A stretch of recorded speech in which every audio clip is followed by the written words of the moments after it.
20세기 초 세계사회 굴절과 3.1운동, 그 역사학회의 그 학술대회, 오늘 보시다시피 회장님이와 그 임원진들께서 대단히 욕심을 많이 부리신 것 같습니다. 이렇게 많은 발표와 그다음에 많은 토론, 그래서 덕분에 듣는 사람들은 즐거울 수 있었던 시간이었던 것 같습니다. 저는 한국사를 전공하고 있고요. 일제시대에서 사상과 문화를 주로 연구를 했습니다.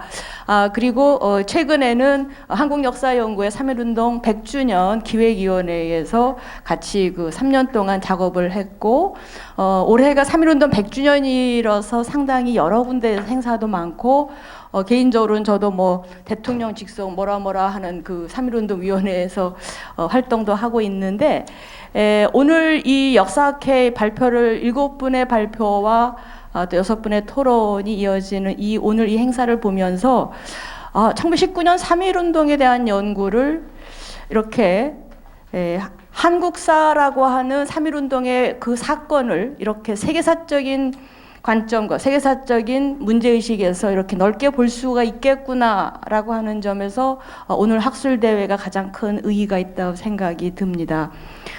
그런데 사실 제가 진행자로서 좀 난감한 거는 이 시간은 6시까지라고 했는데 이걸 어떻게 할 건가 하다가 제가 최소한 생각한 거는 적어도 질문을 준비해 오신 선생님들도 원고를 다 준비해 오셨기 때문에, 그리고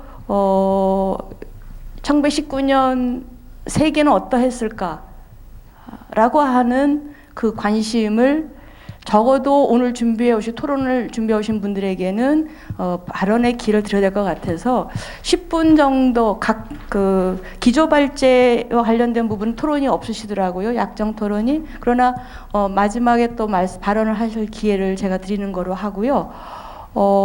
각 발표하신 거에 대해서 토론자 선생님께서 10분 정도의 토론을 진행해 주시고 질문해 주시고, 그거에 대해서 발표자 선생님이 5분 정도 답변하는 것으로, 그렇게만 해도 6팀이면 1시간 반입니다. 그래서 6시까지는 도저히 못 끝나겠지만 그래도 적어도 약간 오바되는 선에서 진행하는 것으로 하겠습니다. 사실 오늘 얘기에서 첫 번째 노경덕 선생님께서 민족 자결주의, 그러니까 우리는 한국사에서 민족 자결주의를 너무 부조적으로 이해를 했다고 한다면 오늘의 발표는 대단히 유럽 정치사에서 1919년 1차 세계대전이 마무리되는 과정에 다른 관점에서, 유럽 정치사회 관점에서 설명을 해주셨던 아주 유익한 흥미로운 발표다 생각이 듭니다. 이 발표에 대해서 울산과학기술원에 계시는 이주영 선생님께서 먼저 토론을 해주시겠습니다. 어디 계신가요?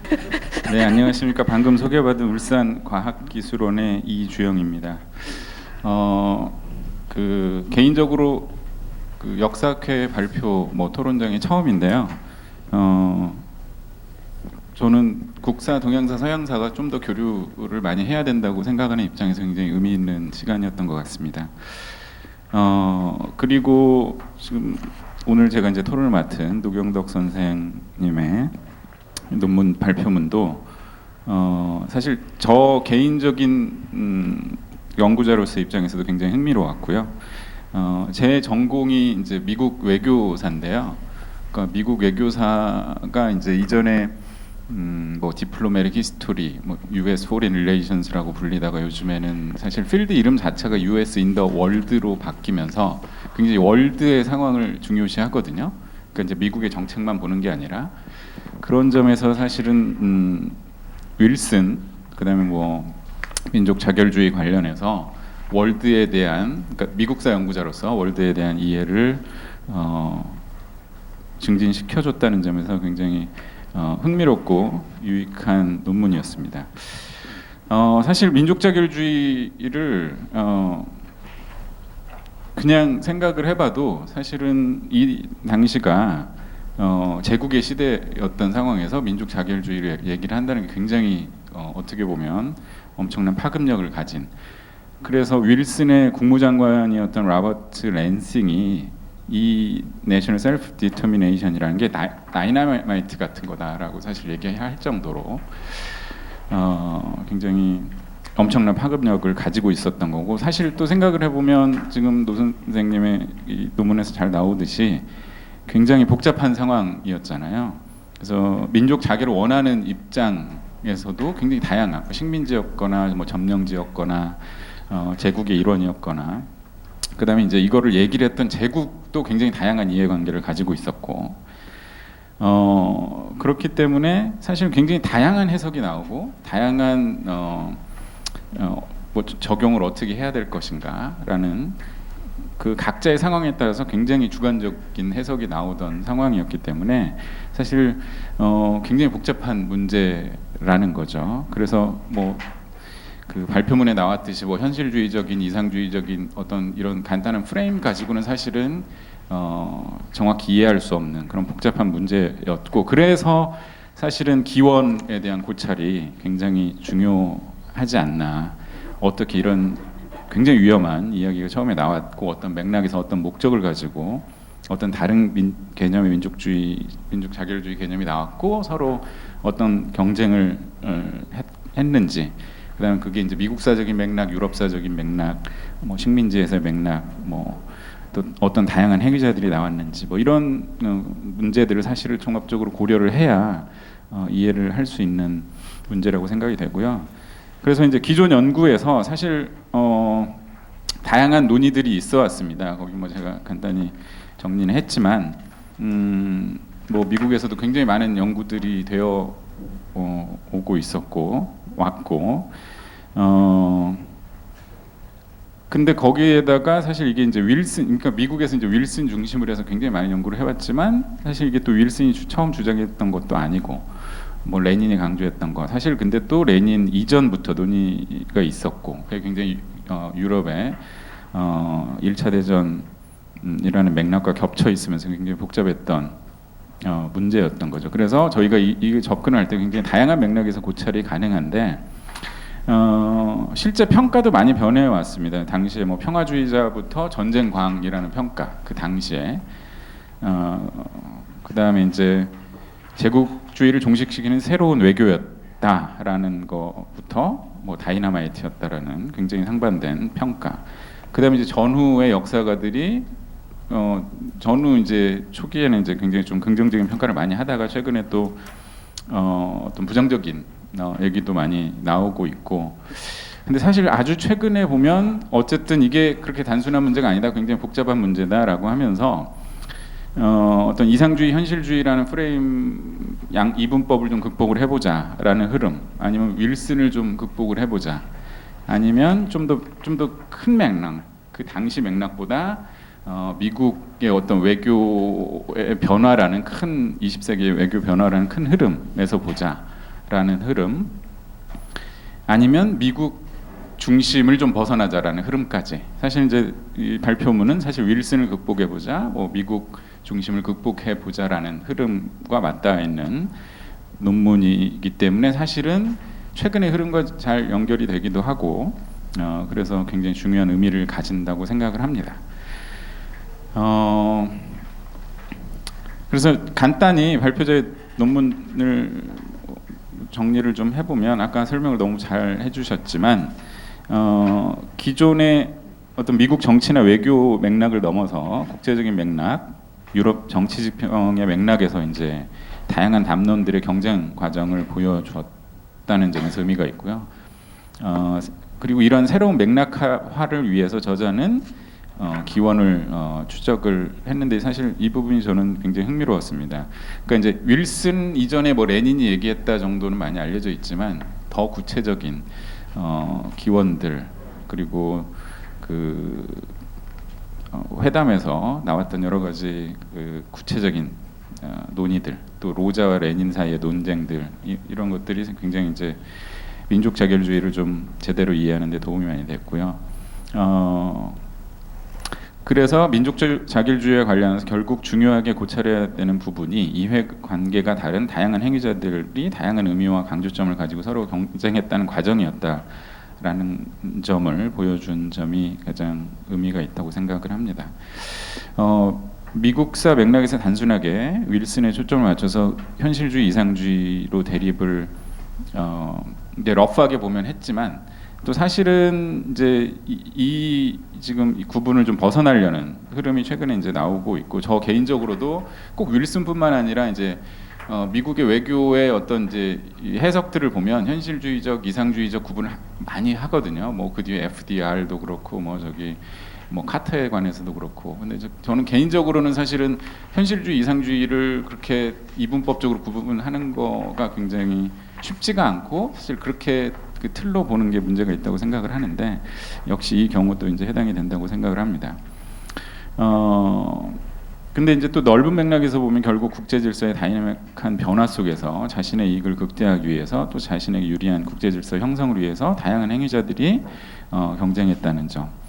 이렇게 보면 윌슨의 민족 자결주의도 저자가 이제 핵심적으로 보여주려는 게 그 미국사적인 맥락도 분명히 있었겠지만, 결국은 이 민족 자결주의의 논의에 좀 좁혀서 얘기를 보자면 이러한 글로벌한 차원에서, 국제적인 차원에서 진행되었던 커다란 담론들의 경쟁에 대한 대응이었다라는 점이 가장 핵심적이었던 부분이고요. 그래서 사실 거꾸로 미국사 하는 입장에서는 이러한 그 부분이 윌슨을 좀 새롭게 다시 보는 접근해서 보는 과정에서 굉장히 중요한 시사점을 가지고 있다고 봅니다. 그래서 이상주의적인 해석보다는 사실 현실주의적인 해석이 좀 더 현실 설득력을 가지게 되고, 이런 현실주의 해석도 굉장히 좁게 보는 게 아니라 보다 국제적인 맥락과 함께 볼 때 의미가 있다는 것을 이제 보여주는 연구라고 생각합니다. 몇 가지 이제 질문을 하고 마무리를 하겠습니다. 아마 이 질문을 다 대답하실 필요는 없고, 아마 중요하다고 생각하시는 거 한두 개 대답을 해주시면 좋을 것 같은데요. 일단 아주 기본적인 차원에서 소련사 연구 또는 유럽사 연구에서 윌슨의 민족 자결주의에 대해서 어떻게 평가하는지, 그러니까 미국사적 맥락에서 말고 그쪽에서는 어떻게 평가를 하는지, 레닌이 아닌 윌슨을 강조하는 미국에서 반대로 민족 자결주의 논의에서 레닌에 대해서 어떻게 좀 더 강조가 되고 있는지,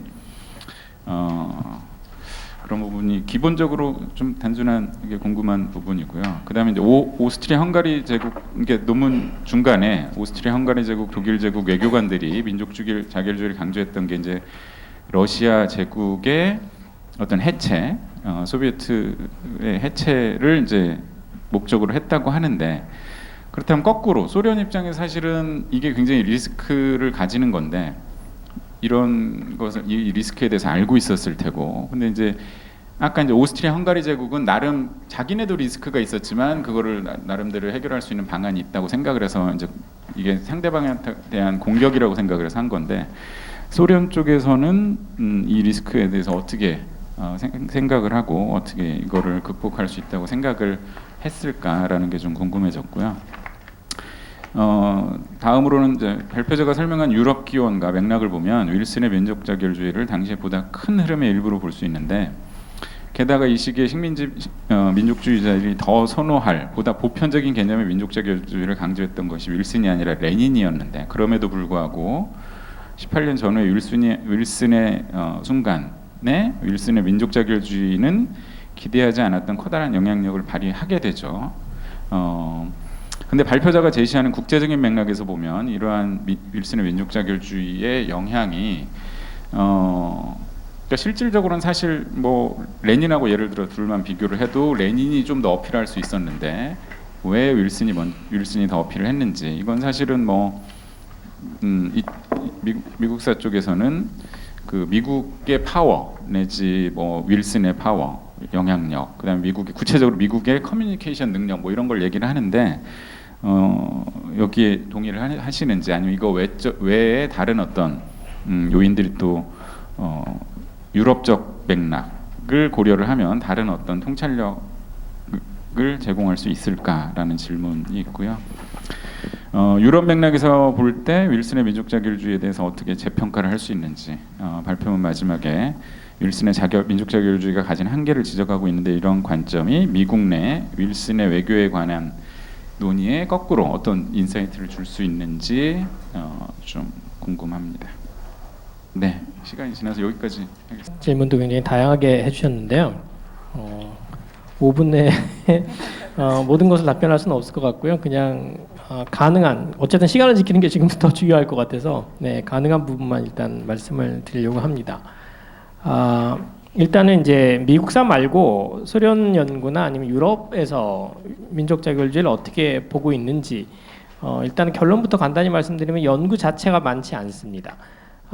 일단은 이 모두에서도 말씀드렸습니다만 민족 자결주의의 주인공으로는 이제 완벽하게 윌슨이 자리 잡은 지 너무 오래됐기 때문에 실질적으로 이제 로이드 조지가 일주일 전에 먼저 민족 자결주의라는 표현도 쓰기도 하고 이런 엄연한 역사적인 사실이 있습니다만 이제 윌슨이 그것을 주도했다라는 사실이 워낙 강해서인지 그런 이미지가 강해서인지 유럽 학계에서는 이 문제에 그렇게까지 주목은 하지 않았던 것 같습니다. 다만 주목하지 않았던 것 같습니다. 그리고 이제 또 하나의 유럽 학계에서 볼 때 이 민족 자결주의가 불편했던 이유는 대체로 이 윌슨이 갖고 있는 나름의 순수하다고까지 표현할 수 있는 이 이상이 파리 강화 회의를 거치면서 이제 영국과 프랑스의 제국주의적인 이해관계 때문에 이제 희석되었다라는 것이 이제 사실이 가장 일반적인 해석입니다. 그래서 이제 민족 자결주의라는 어떤 용어와 민족 자결주의 개념이라는 것이 영국, 프랑스 같은 유럽 국가들의 입장에서 볼 때는 그렇게 내세우고 싶거나 달가운 또는 뭔가 기억하고 싶은 과거로서 중요하게 자리매김한 개념이 아니었기 때문에 사실상 연구가 많이 진행되지 않았다라는 말씀드리고 싶고요. 예전에 소련에서는 이제 윌슨의 민족 자결주의를 일종의 이제 사기로 평가를 하고 그리고 19년부터 있었던 이제 코민테른 시대부터의 민족 자결주의, 즉 레닌의 민족 자결주의가 이제 본격적으로 구체화되었을, 그러니까 나름의 이제 제도를 통해서 기관을 통해서 제도화되었을 때부터를 이제 진정한 민족 자결주의의 어떤 민족 자결주의 이념이 전파되었던 시대다, 이렇게 보는 것이 이제 과거 소련 학계의 관점이었습니다. 그리고 두 번째 질문에서 이제 소련이 민족 자결주의를 당시 강조를 한다면 그러니까 소비에트 러시아라는 것이 어쨌든 다민족 국가였기 때문에 이 리스크를 어떻게 감당했을 것이냐라는 질문을 해주셨는데요. 죄송합니다. 다른 부분보다 이 질문이 저는 오히려 지금 소련사를 드러낼 때는 굉장히 중요하다고 생각해서 나머지 시간을 거의 여기다가 쓰도록 하겠습니다. 가장 중요한 이유는 이제 러시아 혁명을 했을 때 당사자들이 사실 이제 아까 전인갑 선생님 논문하고도 어느 정도 관련이 될 수도 있겠다고 할 수 있겠는데 꿈꿨던 체제가 네이션 스테이트가 아니었기 때문에 즉 러시아 혁명 당시에는 어디까지나 이것은 이제 세계 혁명이라고 생각을 하고 이후의 정치 체제를 예를 들면 러시아랄지 아니면은 과거식의 제국이랄지 이런 류의 과거의 정치 틀로서 사고를 하지 않고요. 전혀 다른 세계, 그러니까 혁명의 웨이브가 휩쓰는 전혀 다른 세계를 상상했었기 때문에 소련 입장에서 민족 자결주의가 당시 소련은 아닙니다만 소비에트 러시아 입장에서 민족 자결주의가 러시아라는 네이션 스테이트 또는 국가의 리스크가 될 거라는 상상은 하지 않았던 거죠. 네. 그런 의미에서 사실은 이제 사실 이게 많이 잊혀진 부분입니다. 어쨌든 20세기 역사가 항상 내셔널 히스토리 중심으로 연구가 됐기 때문에 소련사도 사실은 러시아사로, 저도 러시아사 전공자입니다만 러시아사로 러시아사라는 틀로서 연구가 되었고 사실 중국사도 마찬가지죠. 49년에 중국사도 중국사라는 틀로만 연구가 되었는데 사실은 혁명의 모멘트라고 할 수 있는 순간 그리고 그 이후에 일정 정도 시간까지는 네이션 스테이트 이상을 생각하는 또는 네이션 스테이트라는 틀을 벗어나서 사고하는 그런 정치 지도자들이 사실상 주도적이었던 것이고 사실은 그런 맥락에서 그 당시의 정책이나 여러 가지를 바라봐야 하는데 그렇지 못하고 있는 점, 그런 점이 저는 항상 안타까웠었는데요. 어쨌든 적어도 혁명의 순간 내지는 혁명 이후의 어떤 국면 속에서는 우리가 지금 생각하고 있는 네이션 스테이트라는 틀을 잠깐 접어놓을 수 있는 그런 나름의 이제 시각이 필요하다라는 점에서 이 질문에 대해서 제가 굉장히 감사하게 생각했습니다. 네. 시간이 많은 것 같지 않아서 나머지 부분은 혹시 뒤풀이에서 답을 할 수 있으면 하도록 하겠습니다. 네. 두 번째는 이집트로 가겠습니다. 이집트의 1919년 혁명, 이건 좀 또 다른 성격의 것인데 대단히 흥미로운 주제였고요. 우리에게 많은 또 가르침을 줄 것 같습니다. 당국대 홍미정 선생님께서 토론을 해주시겠습니다. 저는 사실 이집트에 대한 논문은 제가 한 편도 안 썼어요. 저는 이제 주로 팔레스타인을 주로 많이 연구했고요. 논문을 주로 그쪽을 많이 썼고 단행본도 냈고, 그리고 최근에는 이제 저희가 지역 연구를 하는 탓에 뭐 한 나라만 집중적으로 할 수가 없거든요. 근데 오늘 여기 와서 참, 그러니까 저로서는 상당히 도움이 많이 됐습니다. 상당히 이제 뭐 세부적이고 그다음에 이제 깊이 있고 굉장히 두터운 그런 연구들을 하고 계시더라고요. 그래서 상당히 이제 부럽다 이런 생각이 들었습니다. 저희들은 뭐 그 지역 연구 특성상 막 이것저것 이 나라 저 나라 해서 중동 전역을, 왜냐하면 소수가 연구를 하다 보니까 한 나라만 할 수도 없고 한 시대만 할 수도 없고 뭐 이런 상황입니다. 하여튼간 그래서 저 같은 경우는 이제 이집트를 대강은 알지만 뭐 이렇게 세부적으로 제가 논문을 쓰질 않아서 송경호 선생님 그 발제문에 대해서 뭐 제가 어쩌면 또 다른 하나의 프레젠테이션이 될 수 있고요. 하여튼간 그렇습니다. 그래서 그런데 이제 송경호 선생님께서는 지금 참석을 못 하셨는데 원래 저녁 비행기로 카이로로 현지 조사를 가셔야 돼요. 게다가 이제 저희들은 아침에 저 토론하고 끝나는 줄 알았거든요. 근데 지금까지 기다리는 줄 몰랐어요. 그런데 그 송자 전임 총장님께서 돌아가셨대요. 근데 송경호 선생님 사촌 형님이시거든요. 그래서 비행기 타러 가기 전에 거기를 가셔야 되기 때문에 여기 참석을 못 하셨습니다. 그래서 좀 양해 말씀 부탁드리고요. 그래서 제가 송경호 선생님 발제문 읽으면서 제가 이제 생각했던 것들에 대해서 문제 제기도 하고 이제 말씀을 좀 드리겠습니다. 제가 최근에 이제 어디에 기고문에 썼는데 그 내용이 뭐냐면 100년 전, 그러니까 1919년에 유대국가 건설을 반대한 반시온주의 유대인들의 성명에 대해서 제가 분석을 했어요. 그러니까 19년, 그러니까 파리 평화회의 그 당시죠. 그때 반시온주의자 유대인들이 시온주의에 반대하는 그런 성명을 했어요. 왜냐하면 이것이 이제 도움이 오히려 되실 것 같아요. 그러니까 그 시온주의자들이 팔레스타인 유대국가 기획안을 파리 평화회에 제출했거든요. 그래서 반시온주의자 유대인들이 그거에 반대하는 성명을 내면서 그 유대인을 민족으로 조직하지 말고 유대인을 그 정치 단위로 조직하지 말아라. 민족이나 국민으로 조직하지 말아라. 그것이 이제 나중에 더 큰 이제 유대인들에 대한 박해를 불러일으킬 수 있다라고 이제 주장하면서 우리는 그 시온주의 국가에 대해서 반대한다. 분명히 이제 이런 선언을 했습니다. 그리고 시온주의자는 소수고 다수는 이제 그 시온주의자들이 아니다. 이런 주장을 미국에 사는 유대인들이 하면서 그것이 이제 뉴욕타임즈에도 그 성명이 실렸어요. 1919년에. 그리고 그것을 이제 윌슨에게 오늘 계속 이제 윌슨이 굉장히 이제 인기인데요. 윌슨에게 이거를 파리 평화회에 전해달라고 윌슨에게 줬어요. 근데 윌슨이 그거를 그냥 먹어버렸어요. 그리고 파리 평화회에 제출을 안 했어요. 그래서 없었던 일이 됐거든요. 하여튼간 그래서 시온주의라는 것이 사실은 이제 유대인들이 어떤 자체적인 어떤 그런 열정에 의해서 이거 유대국가를 건설하자는 운동을 했던 것이 아니고 사실은 그 영국의 기획이었고 그건 19세기 중반에 이제 시작이 됐거든요. 시작이 돼서 이제 1차 세계대전 끝나면서 그것이 현실화가 됐죠. 특히 파리 평화회의를 통해서 그리고 국제연맹이 결성되면서 이제 영국이 위임 통치하면서 이렇게 됐습니다. 어쨌든 그래서 이제 이것은 하나의 이제 예죠. 그래서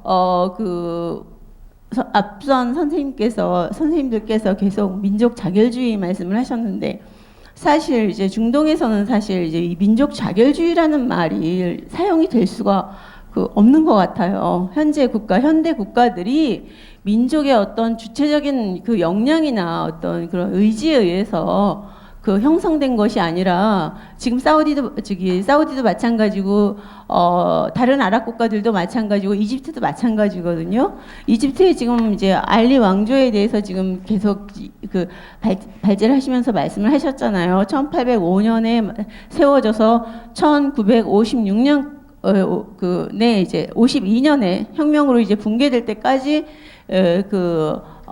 있었던 존재했던 게 알리 왕국인데 그 무함마드 알리 왕국을 세워준 나라가 사실은 영국이거든요. 실질적으로는. 그리고 그는 소수였어요. 그는 오스만 제국의 본토 터키 쪽의 본토 사람도 아니고 마케도니아 출신의 일종의 이제 오스만 제국의 용병으로서 이집트에 들어와서 프랑스를 물리치고 이제 그 과정에서 영국이랑 오스만 제국이랑 도와서 국가를 세웠어요. 그러니까 그 외부의 소수자가 이집트를 차지하게 된 거죠. 그러니까 그렇게 되다 보니까 계속해서 영국의 의존적인 그런 정권이 될 수밖에 없어요. 그래야지만 이제 그 국가를 유지할 수가 있는 거죠. 그리고 이제 시온주의도 마찬가지죠. 시온주의 유대인들도 유럽에서 다른 지역에서 온 그 소수자들이 본토 사람들을 추방하고 이렇게 하면서 이제 국가를 세우고 지금까지 운영하고 아직도 해결이 안 된 그런 문제잖아요.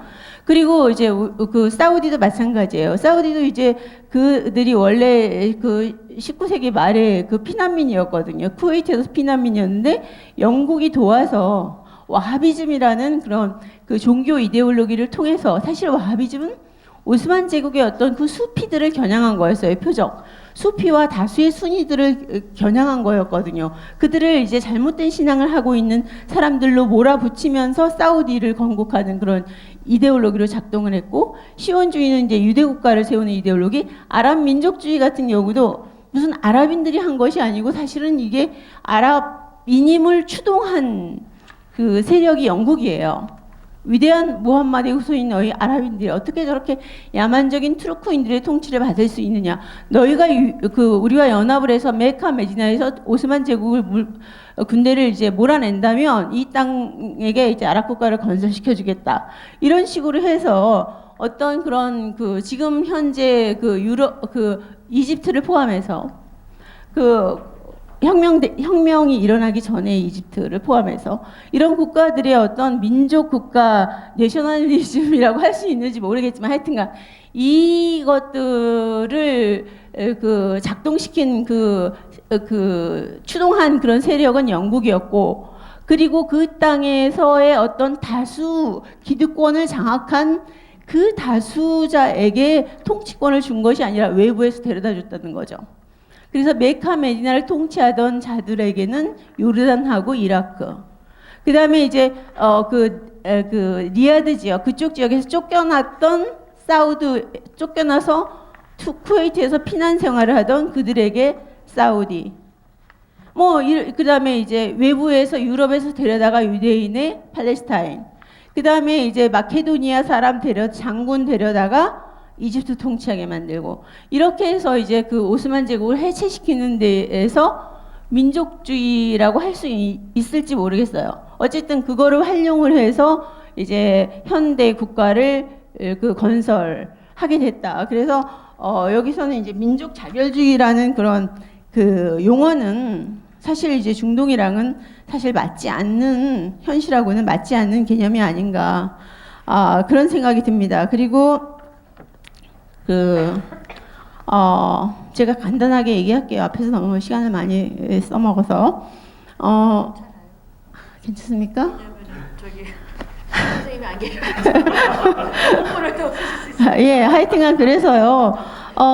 나폴레옹을 물리치면서 어쨌든 이제 맘룩의 그러니까 어쨌든 무함마드 알리가 이제 그 군대로 들어와서 그 정권을 잡고 이렇게 이제 통치하게 돼. 이집트와 수단까지 이제 통치하게 됐고 1952년까지 유지가 됐고, 그리고 이제 사실은 이제 이 손경원 선생님께서 계속 이제 어떤 영국의 통치를 받고 이렇게 된 이런 우라비 혁명이 일어나고 이런 거에 대해서 사실 손경원 선생님께서는 내부 통치자 무함마드 알리 국가 창건자의 그 손주인 이스마일의 어떤 그런 방만한 경제 운용에서 그 혁명의 원인을 찾으셨어요. 그런데 제 생각에는 저는 상당히 사실 완전 이쪽에는 제가 이제 좀 잘 모르지만 제가 아는 범위 내에서는 사실은 이거는 그것이 아니고 영국과 프랑스의 기획으로 인해서 이렇게 된 게 아닌가 싶은 생각이 들어요. 어떤 그런 수에즈 운하를 건설하다 보니까 이것도 사실은 이집트 자체의 필요성이라기보다는 영국과 프랑스의 필요성이죠. 영국과 프랑스의 필요성이고 그것을 이제 건설하다 보니까 이 자본이 이제 굉장히 부족하게 되고 그거를 이제 빌려오게 되고 비싼 이자로 고리대로 해서 결국은 이제 부채 상환이 불가능하게 돼서 이제 결국은 그 통치를 그 재정 관리를 받게 되고 이제 이러는 과정에서 뭐 우라비 또 그 운동이 일어나거든요. 예.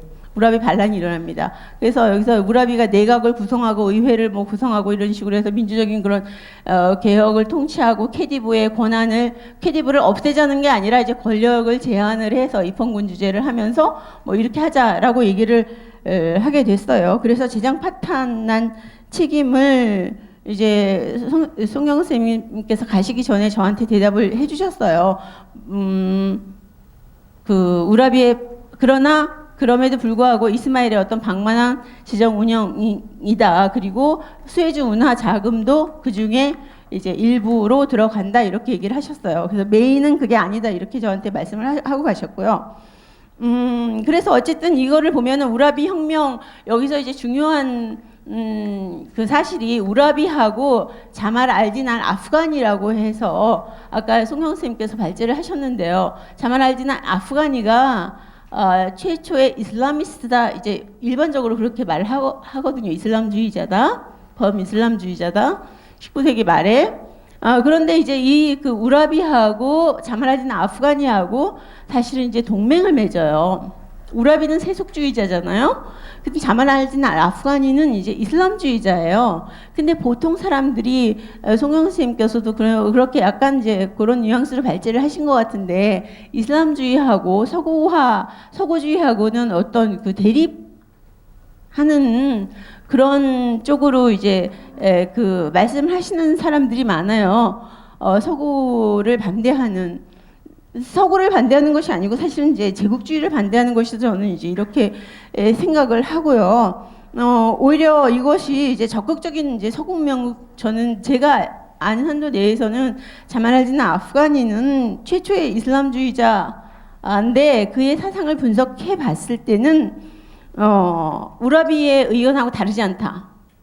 민중의회 창설과 입헌군주제라든가 뭐 그 다음에 이제 공화제까지는 아닌 입헌군주제라고 봐요. 그리고 서구명을 적극적으로 수용하고 뭐 그런 어떤 그런 민중의식을 민중을 교육시키고 뭐 이런 얘기까지 다 하거든요. 그래서 의회 창설도 이제 대표적으로 얘기를 하고 있고요. 그래서 사실 우라비하고 자말알딘 아프가니하고는 이게 사실은 이제 다르지 않다. 다르지 않는데 사실은 이제 파급력은 이슬람의 어떤 그런 외형을 가지고 얘기를 하기 때문에 더 크게 대중을 동원할 수 있는 동원력이 있지 않나. 이슬람을 내세웠을 때 사실은 근데 내용을 분석해 보면 같다라는 거죠. 세속주의자들하고 주장하는 바가.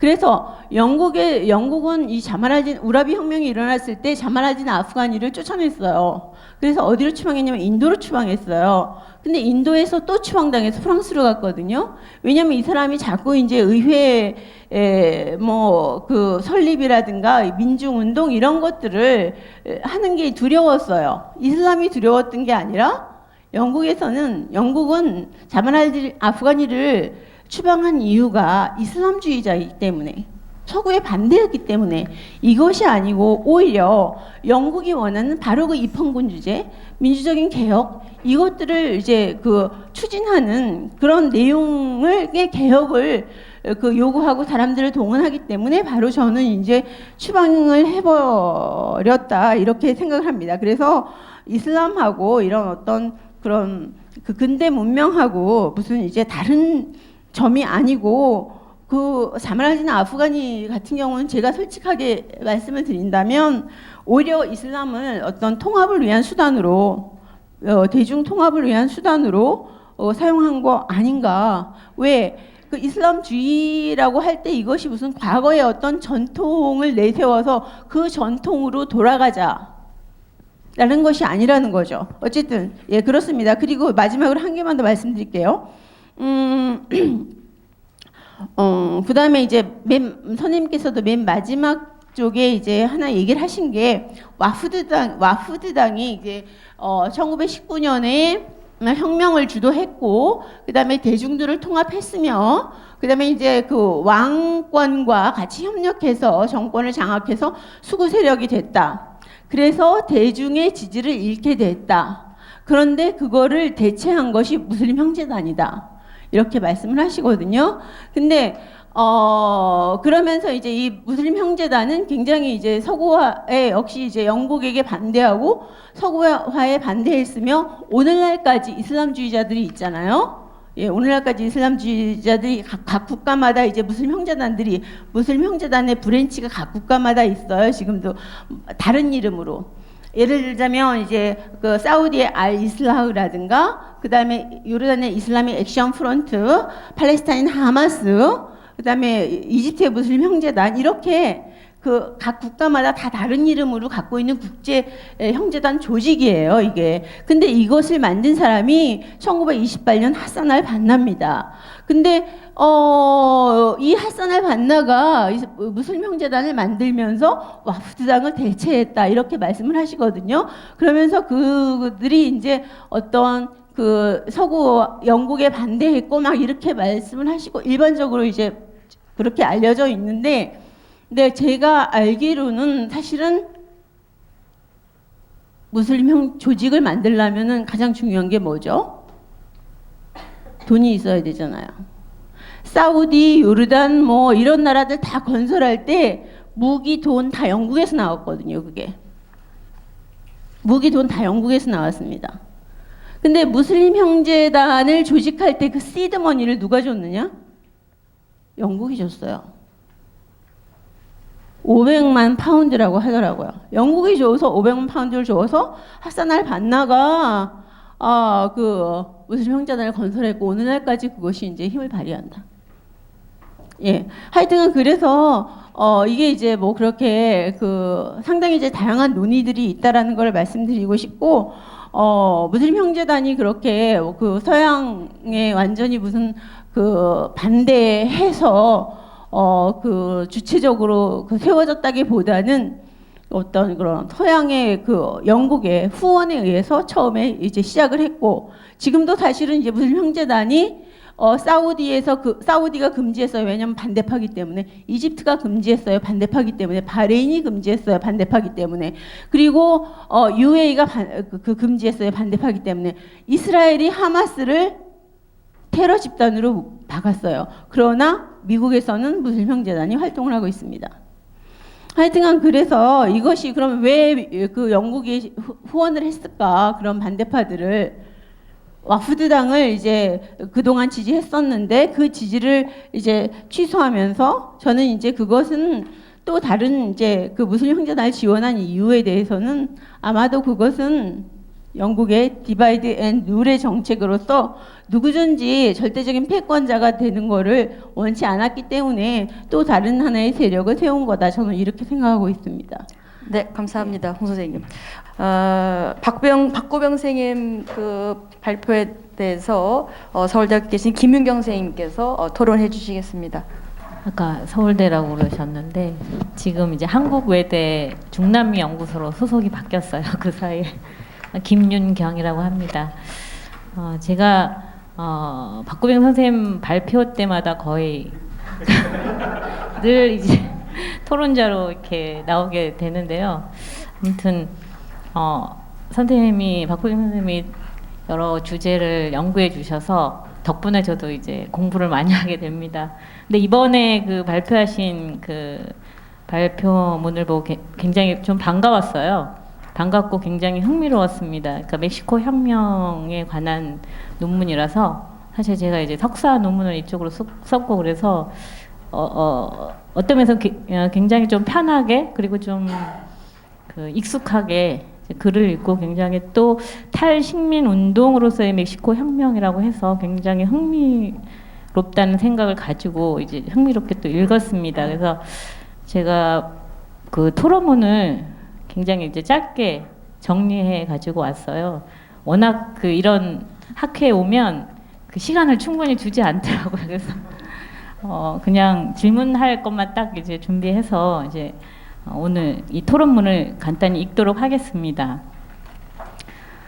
이 논문은 1910년에 일어난 멕시코 혁명을 민족주의와 민중의 바탕을 둔 농민혁명으로 보는 전통적인 해석과 북부 자유주의자들을 중심으로 이루어진 부르주아 혁명으로 보거나 중앙과 지방의 대립으로 보는 등의 수정주의적인 시각에서 벗어나서 탈식민 운동이라는 좀 더 넓은 틀에서 검토하고 있습니다. 발표자는 멕시코 혁명을 반제국주의적 식민지 해방 운동의 전조로 보는 홉스봄이나 독립 후 한 세기 정도의 기간을 장기 지속의 관점으로 보려는 앨런 나이트의 관점을 받아들이면서 멕시코 혁명을 탈식민 장기 지속의 관점에서 대외의존적 디아스 체제에 맞선 혁명으로 규정짓고 있습니다. 이러한 점에서 이 논문은 멕시코 혁명에 대한 연구에서 중요한 의미를 가질 뿐 아니라 한국의 라틴 아메리카 학계에도 기여하는 바가 크다고 할 수 있습니다. 멕시코 혁명은 발표자가 언급했듯이 혁명에서 승리한 북부 자유주의 세력들이 혁명을 제도화하는 과정에서 점점 보수화되었고 그 과정에서 혁명 정당을 주축으로 하는 일당 지배 체제가 형성되었습니다. 아까 이제 발표하실 때 말씀해 주셨죠. 또 혁명 세력은 석유 자원을 국유화하는 등 혁명적 민족주의를 표방하면서 미국의 경제적 지배에서 벗어나고자 했지만 대내적으로는 오히려 노동자, 농민, 교사, 군인 등을 혁명 정당 내부로 통합하고 정치의 탈군사화를 꾀하면서 권위주의 체제를 형성하게 되었습니다. 왜 그렇게 되었는지에 대해서 보충 설명을 좀 해주시면 좋겠습니다. 그리고 이제 3가지 정도 질문을 드리도록 하겠습니다. 첫째, 탈식민 운동이라고 했을 때 탈식민의 의미가 무엇인지 명확히 규정 지을 필요가 있을 것 같습니다. 19세기 중엽 이후에 라틴 아메리카 국가들은 300여 년간의 식민 지배에서 벗어나 독립을 이룩했지만 경제적으로나 사회적으로 여전히 식민지 상태에서 크게 벗어나지 못했습니다. 더구나 유럽을 대신하여 미국의 신식민적 지배가 더해지면서 라틴 아메리카 국가들의 식민성은 심화되었습니다. 멕시코 혁명을 탈식민 운동으로 규정할 경우 어떤 면에서 탈식민적이라고 볼 수 있는지, 그리고 탈식민적 요소가 무엇인지에 대해서 좀 더 구체적으로 설명을 해주시면 좋겠습니다. 그리고 두 번째는 비록 자유주의 혁명 세력들에게 패함으로써 그 멕시코 혁명 과정에서 실패로 끝나기는 했지만 멕시코 혁명에서 그 굉장히 중요한 그 혁명 세력 중에 하나인 사파타 세력이죠. 사파타 운동과 비아 운동이 수행했던 역할에 대해서 좀 더 자세하게 언급할 필요가 있지 않을까 생각합니다. 특히 그 사파타 운동이 추구했던 토지와 자유라는 이 이념은 오늘날까지도 멕시코에서 탈식민을 외치면서 벌어지고 있는 사회운동, 특히 원주민 운동의 이념으로 계승되고 있습니다. 그러므로 독립 후 장기 지속의 관점에서 멕시코 혁명을 검토하고자 할 경우에 혁명에서 이들이 추구했던 가치와 역할에 주목하는 것이 중요하지 않을까 생각합니다. 마지막으로 그 발표문 5장에서 발표자는 쿠바 혁명에 대한 지지와 연대를 통해서 멕시코 혁명이 탈식민 운동을 되살리고자 했지만 결국 정부와 제도혁명당의 체제를 크게 바꾸지는 못했다고 설명하면서 그렇게 된 요인으로 냉전을 언급하고 있습니다. 당시의 냉전이라는 대외적인 상황이 쿠바 혁명뿐 아니라 멕시코 혁명이 제도화하는 과정에도 큰 영향을 미친 것은 분명합니다. 하지만 멕시코 혁명이 탈식민 운동으로 발전하지 못한 데에는 그 외에도 다른 요인이 있지 않을까 싶습니다. 이를테면 혁명 세력의 한계라든가 그리고 혁명 후 멕시코의 국내적 상황 등이 중요하게 작용하지 않을까 그렇게 생각합니다. 이상입니다. 예, 깔끔한 정리. 그다음에 중요한 3가지 질문 감사합니다. 그냥 섞어서 답을 하도록 하겠습니다. 그 세 가지 질문 이전에 어떤 식으로 이제 그 일당 체제라고 하는 것이 일종의 권위주의 체제로 변해가는가는 너무나도 긴 얘기이기 때문에 그냥 제가 다른 거 답변하면서 조금씩 할 수 있는 부분을 건드리도록 그렇게 하겠습니다. 제가 이제 그 발표문에도 썼는데요. 예, 딕다두라라고 하는 뭐 에스파냐식 표현이 있습니다. 두라라고 하는 거는 뭐 하드 영어의 딱딱한 뭐 강한 그런 얘기고요. 그대로 이제 딕테이터 그래가지고 딕테이터십 독재를 의미하는데 말장난으로 이제 미국의 연구자들이 그 두라 말고 소프트하다라는 의미를 붙여서 딕다 블란다라고 그렇게 표현한 책 제목을 제가 소개한 대목이 있는데요. 말하자면 이제 독재 또 권위주의 그럴 때는 뭐 예컨대 그 정기적인 선거를 전혀 안 한다든가 뭐 이런 체제를 상상하기 쉽죠. 특히 이제 라틴 아메리카로 예를 들면 뭐 아르헨티나, 브라질의 군부 체제를 떠올리기 쉬운데요. 그러니까 헌법 체제의 중단이라든가 그 이전 헌법의 완전히 이제 거의 폐기 상태에 이르게 하는 그런 방식의 통치를 떠올리기 쉬운데 멕시코는 뭐 전혀 그렇지 않았습니다. 정기적으로 6년에 한 번씩 선거도 하고 그럼에도 불구하고 계속 집권하는, 그래서 그 체제를 뭐라고 얘기할 것인가 그랬을 때 독재라는 표현보다는 어쨌든 권위주의로 흘러간 체제 정도. 그런데 이제 그 외국의 그 학자들이 최근에 이제 말장난을 통해서 소프트한 일종의 권위주의체 그렇게 표현한 게 있어서 혁명 후 체제, 특히 1940년에서 60년 그다음 70년까지의 체제는 그런 식의 표현이 적절하지 않을까 하는 생각을 했고요. 첫 번째 질문은 이 탈식민인데요. 저도 이제 고민을 했는데 보통 이제 라틴 아메리카의 탈식민 운동, 즉 독립투쟁 그럼 당연히 19세기 초를 떠올려야 되는데요. 기본적으로 아까 발표에서도 말씀드렸듯이 20세기 초까지의 100년이라고 하는 게 식민 이후에 거듭된 식민적 상황, 그러니까 형식적인 주권을 찾았지만 실제로 이제 그 정치 주권을 방해하는 외세의 침략을 계속 겪는다든가 아니면 내부의 끊임없는 내부의 투쟁 때문에 정치적 안정을 이루지 못한다든가 하는 면도 있었고, 정치적 안정을 어느 정도 유지했던 이룩했던 1870년대 이후에는 그야말로 멕시코로서는 디아스 체제라고 하는 30년 이상의 장기 체제가 펼쳐졌고, 그거의 특징이 이제 대외 의존이라고 말씀을 드렸습니다. 그러니까 멕시코인을 위한 멕시코가 아니라 사실상 이제 미국인을 위한 멕시코 또는 외부인을 위한 멕시코. 그래서 그 1810년 이후 또 20년 이후 한 100년을 보면 여전히 이제 그 흔히 이제 80년대부터 썼던 신식민지라고 하는 거에 굉장히 전형적인 사례가 아닌가 하는 느낌이 들었어요. 그리고 또 뒤에 그 1960년 이후에 쿠바를 연결시킨 이유도 쿠바 혁명 그럴 때 이제 한 세 가지 정도로 요약을 할 수 있는데요. 민주주의를 위한 혁명, 그다음 이제 경제적 주권을 위한 혁명, 그다음 사회 정의를 위한 혁명, 그런 식으로 이제 카스트로와 뭐 체게바를 비롯한 혁명 세력이 그런 식으로 이제 정리합니다. 한마디로 얘기해서 이제 그런 경제적인 독립 또는 경제적 주권의 회복, 이게 이제 일종의 민족주의 혁명의 가장 핵심적인 대목인데요.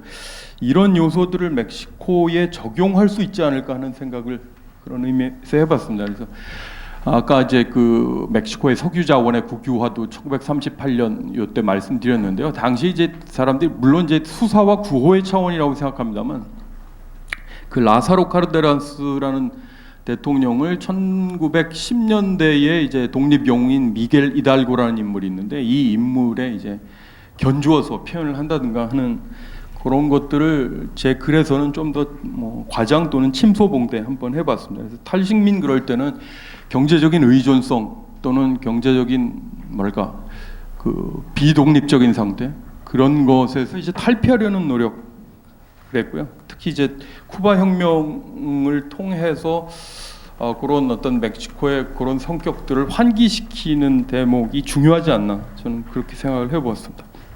물론 대중운동이 굉장히 중요해서 에밀리아노 사파타 운동이니 판초비아 운동 굉장히 중요하고요. 아마 신문지상을 통해서 굉장히 오래전부터 들으셨겠지만 멕시코 치아파스의 사파티스타 해방운동, 뭐 해방군의 운동, 그 이제 1994년부터 있었던 운동입니다. 근데 지역적으로는 정확히 일치를 하지 않지만 어쨌든 에밀리아노 사파타라고 하는 멕시코 혁명기의 농민운동 지도자, 말하자면 이제 토지 개혁 요구라든가 자치 요구라든가 이런 것들을 이제 되풀이하고 있는 셈인데요. 안타까운 건 굉장히 이제 그 지역적으로 축소된 운동이었다는 거고, 사실 이제 사파타 운동이나 이제 그 비아의 운동, 즉 1910년대에 있었던 운동도 보면 생각보다는 굉장히 국지적인 운동이었다고 평가하는 게 적절하지 않을까 생각합니다.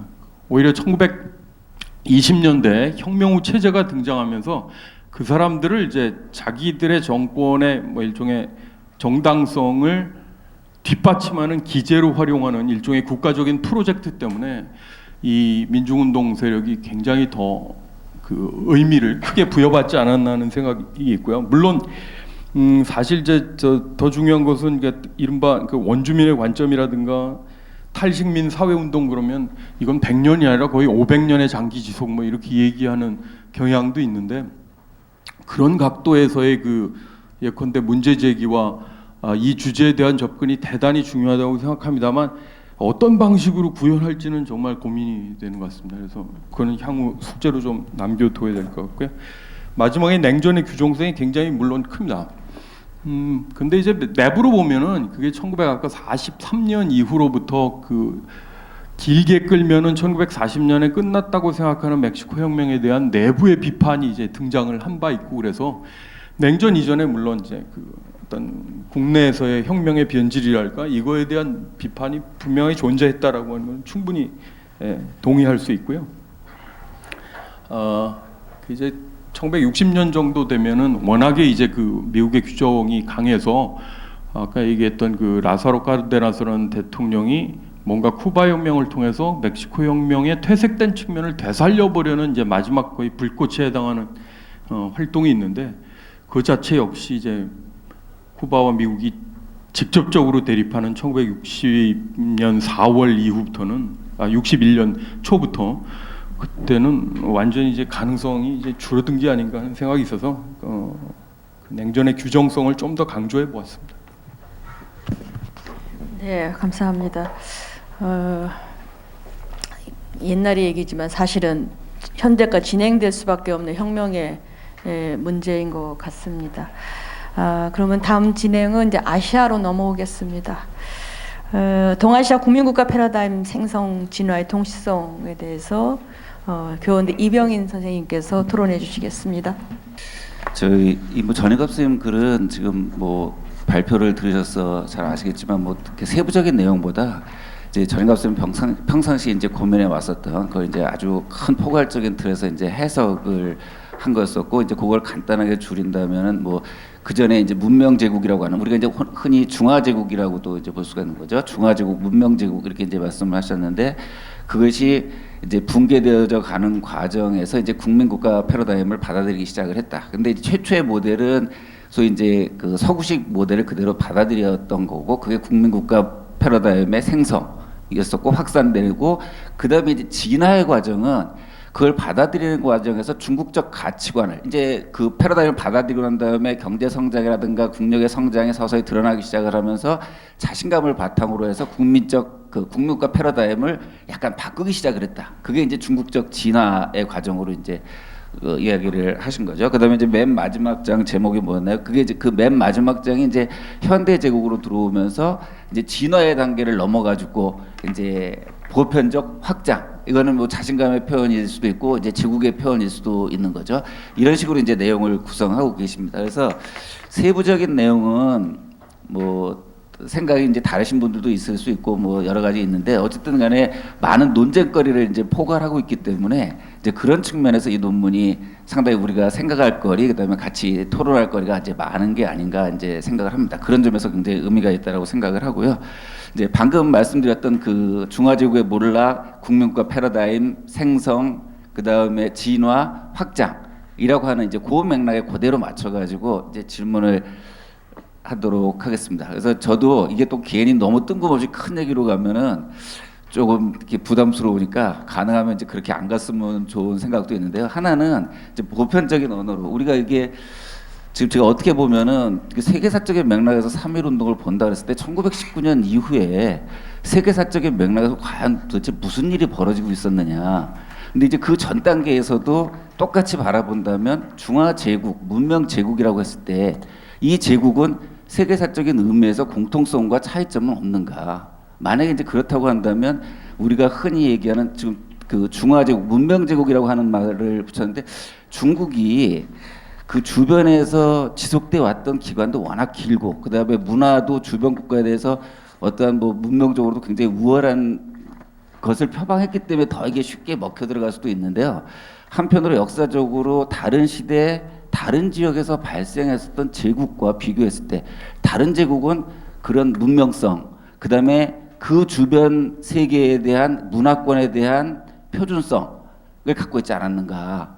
이제 그렇다면 그리고 또 하나는 이제 제국으로서 갖고 있는 억압성 이런 측면에서 봤을 때 이제 노마 제국 그다음에 뭐 오스만 투르크 제국 그 이후에 나타났던 뭐 무수히 많은 다른 제국들하고 비교해 봤을 때 문명 제국이라고 하는 것이 중국의 특성을 드러낼 수 있는가 아니면 중국의 특성을 드러낼 수 있는 또 다른 설명은 없을까. 근데 또 하나는 이제 잘못하면 이 문명이라고 하는 말 때문에 요게 이제 약간의 오해를 낳을 소지는 없는가 하는 게 이제 첫 번째 질문입니다. 그리고 두 번째 질문은 국민국가 패러다임을 아까 이제 수용했을 때 이 수용을 뭐 선생님도 앞에서부터 이제 조금 말씀하셨지만 서구식 패러다임을 완전히 받아들인 게 오사운동이다라고 이제 말씀하셨습니다. 근데 저 같은 경우에 이제 그 앞의 경우도 뭐 예를 들면은 청나라 말 때 이제 변법운동 이후에 강유희, 양계초 그다음에 국민국가론, 국민론 등이 나올 때에도 있었기 때문에 이제 그 조금 달리 생각할 부분이 있지 않나라고 생각을 하는데요.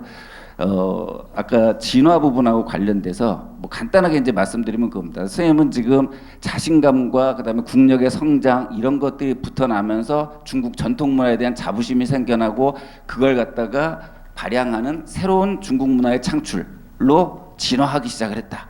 근데 이제 제가 보는 거는 지금 선생님이 들었던 얘기가 1930년대와 1990년대에서 2000년대를 들었는데 바로 그 전 시기를 보게 되면은 사실 이제 1차 세계대전 이후에 경제 성장, 그다음에 계층의 분화가 1차 세계대전서부터 1930년대 남경국민정부, 장개석 정부가 들어서기 전까지 경제 성장도 있었지만 또 하나 계층 분화도 있었고 그다음에 사회에 다양한 정파들이 생겨나고 갈등이 있었던 과정이다. 라는 거죠. 그다음에 또 하나는 개혁 개방 이후도 마찬가지 1978년 이후에 1990년대까지 시장화가 진행이 됐죠. 두 가지 맥락이 같은 맥락이라는 거죠.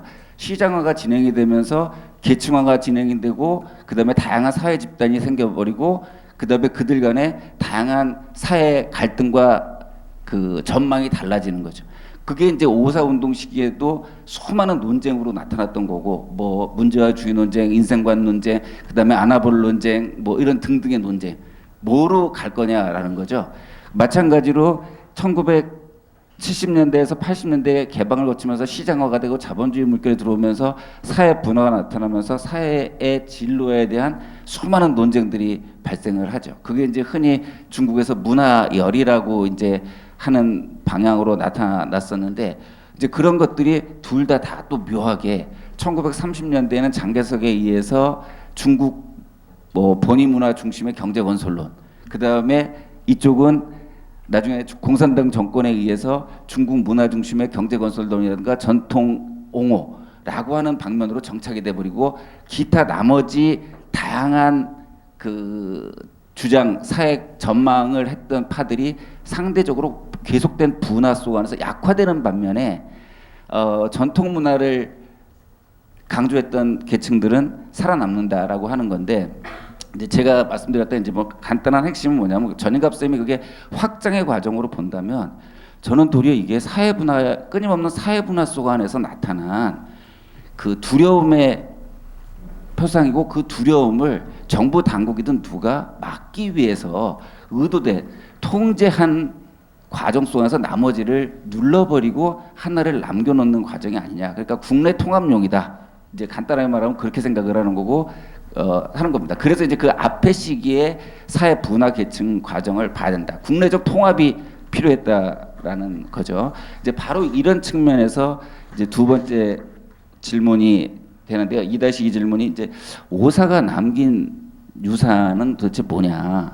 이제 그 오사가 외쳤던 게 뭐 민주화 과학이고 그 다음에 그 베르사유 조약 깨지고 난 다음에 세계의 그 제국주의와 그 다음에 공리와 강대국에 대한 실망감이 겹쳐지면서 다른 형태의 민주를 추구하기 시작을 하죠. 그러면서 이제 나타났던 게 그 중국 국내 상황에 대해서도 그렇고 이제 민주라고 하는 측면이 굉장히 크게 작용을 하는데 바로 이제 이런 민주라고 하는 측면이 아까 말씀드렸던 것처럼 굉장히 다양하게 폭발하고 있었던 1954 운동 이후에 1차 세계대전 이후에 민주주의적인 요소들 1970년대 80년대에 나타났던 요소들이 이게 통제되면서 밑으로 잠재되어져 버린 게 아닌가. 그리고 지금 뭐 잘 아시는 것처럼 홍콩은 조금 다른 사례긴 하지만 마찬가지로 지금 홍콩에서 벌어지고 있는 문제 같은 경우도 중국이 아직까지 그 해결해야 돼. 그러니까 그렇게 다양하게 분출되는 국내적 국가적 정통성을 얻기 위해서 대의 구조를 만들어야 되는 그 구조를 어떻게 해결할 것이냐. 이 문제가 아직 해결되지 않은 거고 이제 그 문제가 국가의 정통성이라고 하는 문제에서 오사가 갖고 있는 민주라고 하는 문제에서 여전히 남아 있는 게 아니냐. 이렇게 그래서 그런 점이 조금 다른 거고요. 이제 그런 측면에서 3.1 운동과 아까 이제 만난다라고 이제 말씀을 하셨는데 제가 봤을 때도 하나는 국민 국가가 갖고 있는 측면 중에서 대내적으로 이해계층의 분화, 다변화 속안에서 그 이해 기반을 대변할 민주적 정통성, 국가의 정당성을 확보해야 될 필요성이 하나가 있다라고 한다면 그거 하나와 더불어서 두 번째 대외적인 측면에서는 대외적인 자주성, 국가의 독립성과 국민국가로서의 주권적 행사겠죠. 바로 이제 그런 측면에서 3.1 운동과 아까 이제 전익 앞서면 그렇게 말씀하셨는데 3.1 운동이라고 하는 것, 그다음에 촛불로 이어지는 것들이 바로 그러한 대내로 향하면서 민주화를 지향하는 측면이 있었다라고 한다면 그 과정은 한국도 마찬가지로 대외적으로 자주적인 측면을 가져야 되는 거겠죠. 중국도 마찬가지 중에서 중국은 그 측면을 통제하면서 그 잠재시켜버린 측면이 많지 않은가. 그러니까 여전히 오사가 민주로서의 역할로서 중국 내에 지금 그 살아있는 또는 그 잠재되어져 있는 부분이 있다. 그럼 두 번째 부분은 이제 자주성과 아까 확장으로 연결되는 부분입니다. 그 확장으로 연결되는 부분은 뭐냐면 이제 국가가 어쨌든 간에 국내적으로는 어떨지 모르지만 국제적으로는 지금 중국이 부상한 거는 뭐 거의 확실하죠. 그리고 세계적으로 주목받고 미국에서도 견제를 하고 하는데 제가 이제 말씀드리고 싶었던 거는 하나는 뭐 같은 맥락이기도 하지만 중국이 지금 등장한 것은 국민국가 체제를 겪고 난 다음에 등장했다라고 하는 거죠. 그렇다면은 그 전에 국민국가 패러다임을 받아들이기 전에 중화제국 우리가 예전에 전통시대의 제국과 그다음에 국민국가라고 하는 것들을 경험하고 그런 패러다임을 받아들이면서 겪고 난 다음에 지금 세계로 뻗어나가면서 제국성을 드러낼 때의 뒤에 문명 제국과 성격이 같을 수 있느냐. 이제 이게 마지막 질문인데요. 마지막 질문은 간단하게 다른 식으로 얘기한다면 이거는 국민국가 형태가 외부로 뻗어나가는 형태였던 거고 그 전에는 약간 이제 국민국가라고 하는 형태가 없던 상태에서 중화제국을 구성했던 거죠. 이제 요 마지막 질문하고 이제 관계된 게 정리가 제가 글 쓸 때 정리도 안 되고 그래서 그냥 대충 작성을 말하는데 하나는 이제 바로 그런 의식입니다. 그러니까 국민국가가 제국으로 발전을 한다고 했을 때 주변 국가의 관계가 어떻게 정리될 수 있느냐. 두 번째는 지금 현재 국민국가 체제가 제가 생각했을 때는 지금 관할 범위가 어긋나 있다라고 하는 거죠. 국민국가 체제로서 관할할 수 있는 영역과 관할하지 못하는 국제적인 영역으로 혼재된 영역이 나타나기 때문에 이런 이제 국가 체제의 불일치 자체가 나타나는 상황에서 이게 제국성을 띄어서 만약에 그 중국적인 표준을 만들어내려고 한다면 국가 형태 자체에 대한 근원적인 고민이 이제 포함돼야 되는 게 아닌가라고 하는 겁니다. 이게 뭐 발표문하고 아니 저게 제가 쓰는 거하고 약간 좀 다른 내용도 막 이야기를 했는데요. 뭐 사실 마지막으로 조금만 덧붙이면 전익합 쌤 생각은 뭐 그 전에 이 문제하고 관련돼서 많이 얘기도 들었고 토론도 많이 하고 그래서 전익합 쌤 계속 이걸 이제 생각을 발전시켜 오는 과정이기 때문에 이야기는 많이 좀 사실 알고 있습니다. 그리고 전익합 쌤이 이런 것들이 사실 이제 중국의 부상과 더불어서 거기에 이제 대응 또는 대안 뭐 이런 여러 가지 구상들을 갖고 있기 때문에 뭐 앞으로 조금 더 뭐 계속 뭐 세련되어지고 있고 더 이제 세련되리라고 생각을 합니다. 예, 이상입니다. 네, 감사합니다. 답변 부탁드리겠습니다. 예, 좀 워낙 뭐 이 심도 있는 비평을 해주셔서 충분히 고려를 하면서 이제 앞으로 생각을 조금 더 이 정리를 하고 구체화를 좀 시켜야 되겠습니다만 우선 오늘 발표한 이 내용은 중국 현대사 연구자로서 지금 한반도가 직면하고 있는 이런 거의 국난에 가까운 이런 위기 상황을 어떻게 해석할 것인가 하는 문제의식 속에서 나온 겁니다. 그래서 이런 식으로 이 변화가 우리 한반도를 둘러싸고 이런 식의 구조적 변화와 근본적 변화들이 일어나고 있는 것이 아닌가 하는 걸 제가 이제 말씀을 드리려고 했던 것이고, 그것의 시발은 3.1과 5.4에서 시작된, 동일하게 시작된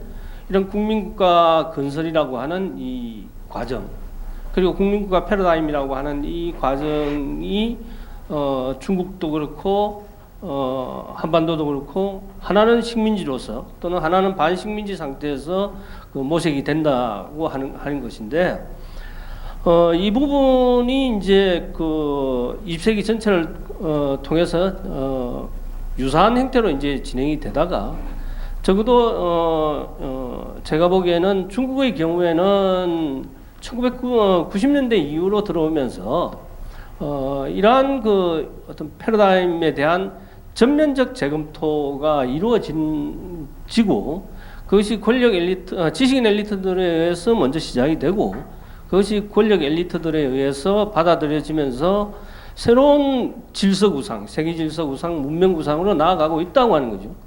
그래서 이것을 지금 현재 동아시아에서 벌어지고 있는 동아시아 중심으로 해서 벌어지고 있는 미국과 중국의 대립, 또 일본과의 대립, 이런 것들을 국민국가라고 하는 이 틀 속에서 해석을 하지 말자.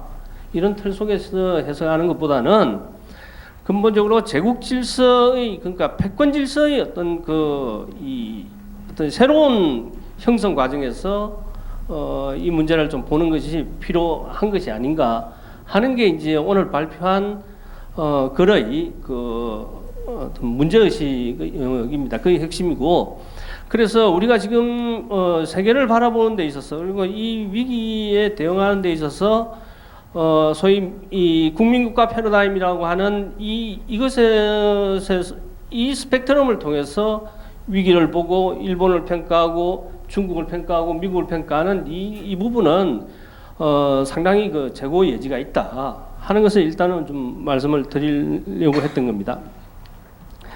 그리고 구체적으로 이제 뭐 중요한 말씀을 하셨는데 다 말씀을 드리기는 좀 어려울 것 같고요. 우선 중국이 이제 문명 제국으로서의 어떤 위상, 이런 이제 말씀을 하셨는데, 사실 조금 더 적나라하게 이야기를 하자면은 1차 대전 이후에 이제 미국의 등장이라고 하는 것은 뭐 주저의 사실이고, 그리고 미국이 대면한 경쟁자들도 쟁쟁한 경쟁자들이 굉장히 많았는데, 최근 제가 볼 때도 그렇고 미국의 여러 학자들도 하는 이야기 중에 하나가 지금 현재의 경쟁자, 말하자면 중국이라고 하는 경쟁자는 미국이 맞이한 그 어떤 경쟁자보다도 굉장히 어려운 상대다고 하는 겁니다. 그것은 왜 그러냐면은 전혀 다른 사유 방식을 가지고 문명을 만들어 왔고 질서를 만들어 왔고 그것을 지속해 왔던 역사적 경험이 있다는 거예요. 그리고 제국 운영의 경험들이 있다고 하는 이런 문제들이거든요. 그래서 여기에서 가장 핵심이 되는 부분이 뭐냐면은 가치 문제입니다.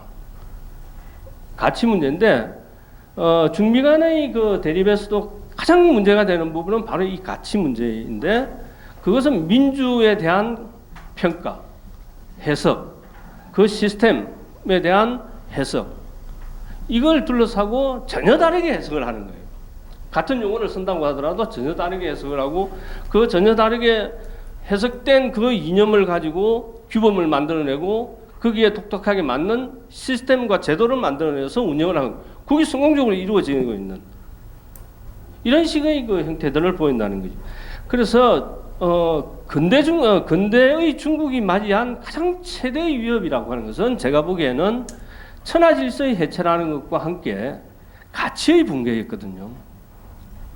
중국을 천하질서를 유지해왔던 문명적 가치, 질서의 가치의 붕괴였는데 이 부분이 이제 이 근대적 가치와 결합과 융합의 과정 그리고 성찰의 과정을 통해서 중국적으로 재해석이 되는 이런 양상들을 지금 보이고 있는데 그게 성공할 건가 어떨 것인가 좀 두고 봐야 되겠죠. 그런데 제가 말씀드리고자 하는 것은 저도 이런 움직임에 대해서 대단히 그 우려하고 또 뭐라고 할까 좀 그 조심스럽기도 하고 좀 불만스럽기도 하고 하는 측면은 많이 있습니다. 그렇지만 어쨌든 이들이 만들어가고 있는 어떤 사유 그리고 그 이념들에 대한 명확한 그 뭐라고 할까요 그러니까 이해와 분석은 한국의 그 한반도의 그 미래를 위해서도 대단히 필요하지 않나는 이런 생각을 갖습니다. 마지막으로 하나만 더 좀 말씀을 드리면은 이 국민국가 패러다임을 받아들이는 과정에서도 이게 논란이 굉장히 많습니다. 사실 이 패러다임을 가장 왕성하게 어쩔 수 없이 가장 왕성하게 받아들였던 사람이 양계초입니다. 양계초가 이 패러다임을 본인도 이걸 받아들이고 싶지 않아요. 그런데 끝까지 이 패러다임이 아닌 문명의 패러다임으로 가야 된다고 생각을 했던 사람이 강유입니다. 뭐 두 사람 다 뭐 스승과 제자 사이기도 하고 뭐 같은 사유를 가진 사람들인데 이 선택을 했던 거죠. 한 사람은 국민국가라고 하는 패러다임으로 선택을 해서 중국을 새롭게 만들어야 된다는 거예요. 그러면서도 제가 보기에는 그렇습니다. 양계초가 중국이라고 하는 것이 국민국가가 될 수 있으리라고 생각을 했다면 한 것 같지는 않아요. 본질적으로 중국이라고 하는 것은 민족국가가 될 수도 없고 국민국가가 되기 어렵다고 하는 것은 누구보다도 잘 알고 있었던 게 아닌가. 그렇지만은 20세기라고 하는 것이 20세기 중국의 그런 그 천하질서가 와야 되는 이런 상황에서 중국이 선택할 수 있는 새로운 건설의 방법으로 그 방법밖에 없다고 하는 선택을 한 것 같아요. 그렇지만 강유희 같은 경우에는 여전히 문명, 가치, 문화주의적인 이런 어떤 그 프레임으로 제국의 재구성을 중국의 재구성을 뭐 추진해 왔던 게 아닌가 하는 생각이고 이것이 그런데 100여 년 동안에 지속적으로 중국 사회에서 쭉 이렇게 쭉 논쟁이 되었던 고민이 되었던 부분이라고 저는 그렇게 생각을 합니다. 예, 감사합니다. 네, 감사합니다. 1919년 시점에서 동시성으로 또한 그것이 또 다른 형태로 굴절되어 가는 것을 오늘날과 연결시켜서 볼 필요가 있다라고 하는 답변이셨습니다. 감사합니다. 다음은 일본의 정치 과정이라고 하는 식민지 지배자의 정치 구조, 정치 과정이라고 하는 그래서 3.1운동의 운동자의 관점이 아닌 통치자의 관점이라고 하는 걸 통해서 1919년에 한국과 일본의 관계와 그 구조를 보고자 하는 발표였습니다. 이에 대해서는 고려대학 이영식 선생님께서 토론을 해주시겠습니다. 사실은 여러분들 잘 아시겠지만은 그 역사학회가 1969년인가요? 개최했던 3.1운동 관련 심포지엄 굉장히 3.1운동 연구소에서 중요한 그 전기를 마련했습니다. 그때 이제 3.1운동이 가지고 있던 세계사적의 맥락 이것을 이야기를 하셨죠. 그래서 이제 그때 이제 몇아민 민두교 선생님께서 이제 그 5.4운동 지도자들의 이제 그 글 속에서 3.1운동이 언급되는 것을 이제 이야기를 하셨고요. 그걸 이어받아 가지고 이제 신용환 선생님께서 이제 근거 없이 이제 뭐 인도 독립운동에 영향을 미쳤다 이렇게 얘기했죠. 나중에 이제 그거를 동아일보가 받아 써가지고 이제 나중에 그게 이제 어떻게 통솔이 돼가지고 교과서에 반영되는 이런 놀라운 일이 벌어지고 있었습니다. 근데 이제 오늘 뭐 세계사적 맥락이라고 하니까요. 하나는 뭐 여러분들 잘 아시겠지만 그 파리 강화회의가 진행되는 동안에 이제 제일 먼저 아일랜드에서 이제 봉기가 일어나고 근데 이제 아일랜드 봉기가 조선 3.1 운동하고 전혀 관련이 없는 게 아니라 조선의 신문 특히 그 영자 신문이 아일랜드 봉기를 언급을 하고 있습니다. 그리고 이제 3.1 운동이 또 5.4 운동에 인용이 되고 있고 그다음에 이제 5.4 운동 그다음에 인도하고는 잘 모르겠습니다. 인도 나중에 이제 그 네루가 이제 감옥에서 딸한테 쓴 편지에는 인용을 하고 있긴 한데 그리고 이집트하고는요 이거는 그 직접적으로 어떻게 이집트에서 3.1 운동을 보고 있었는지 잘 모르겠지만은 근데 3.1 운동 이후에 총독부 관료들이 해외 출장을 많이 가거든요. 근데 사실 1910년대는 주로 이제 유럽에 놀러 갑니다. 많이 놀러 가는데 근데 3.1 운동이 일어나고 난 다음부터 주로 이제 식민지를 굉장히 유심 있게 보게 되는데요.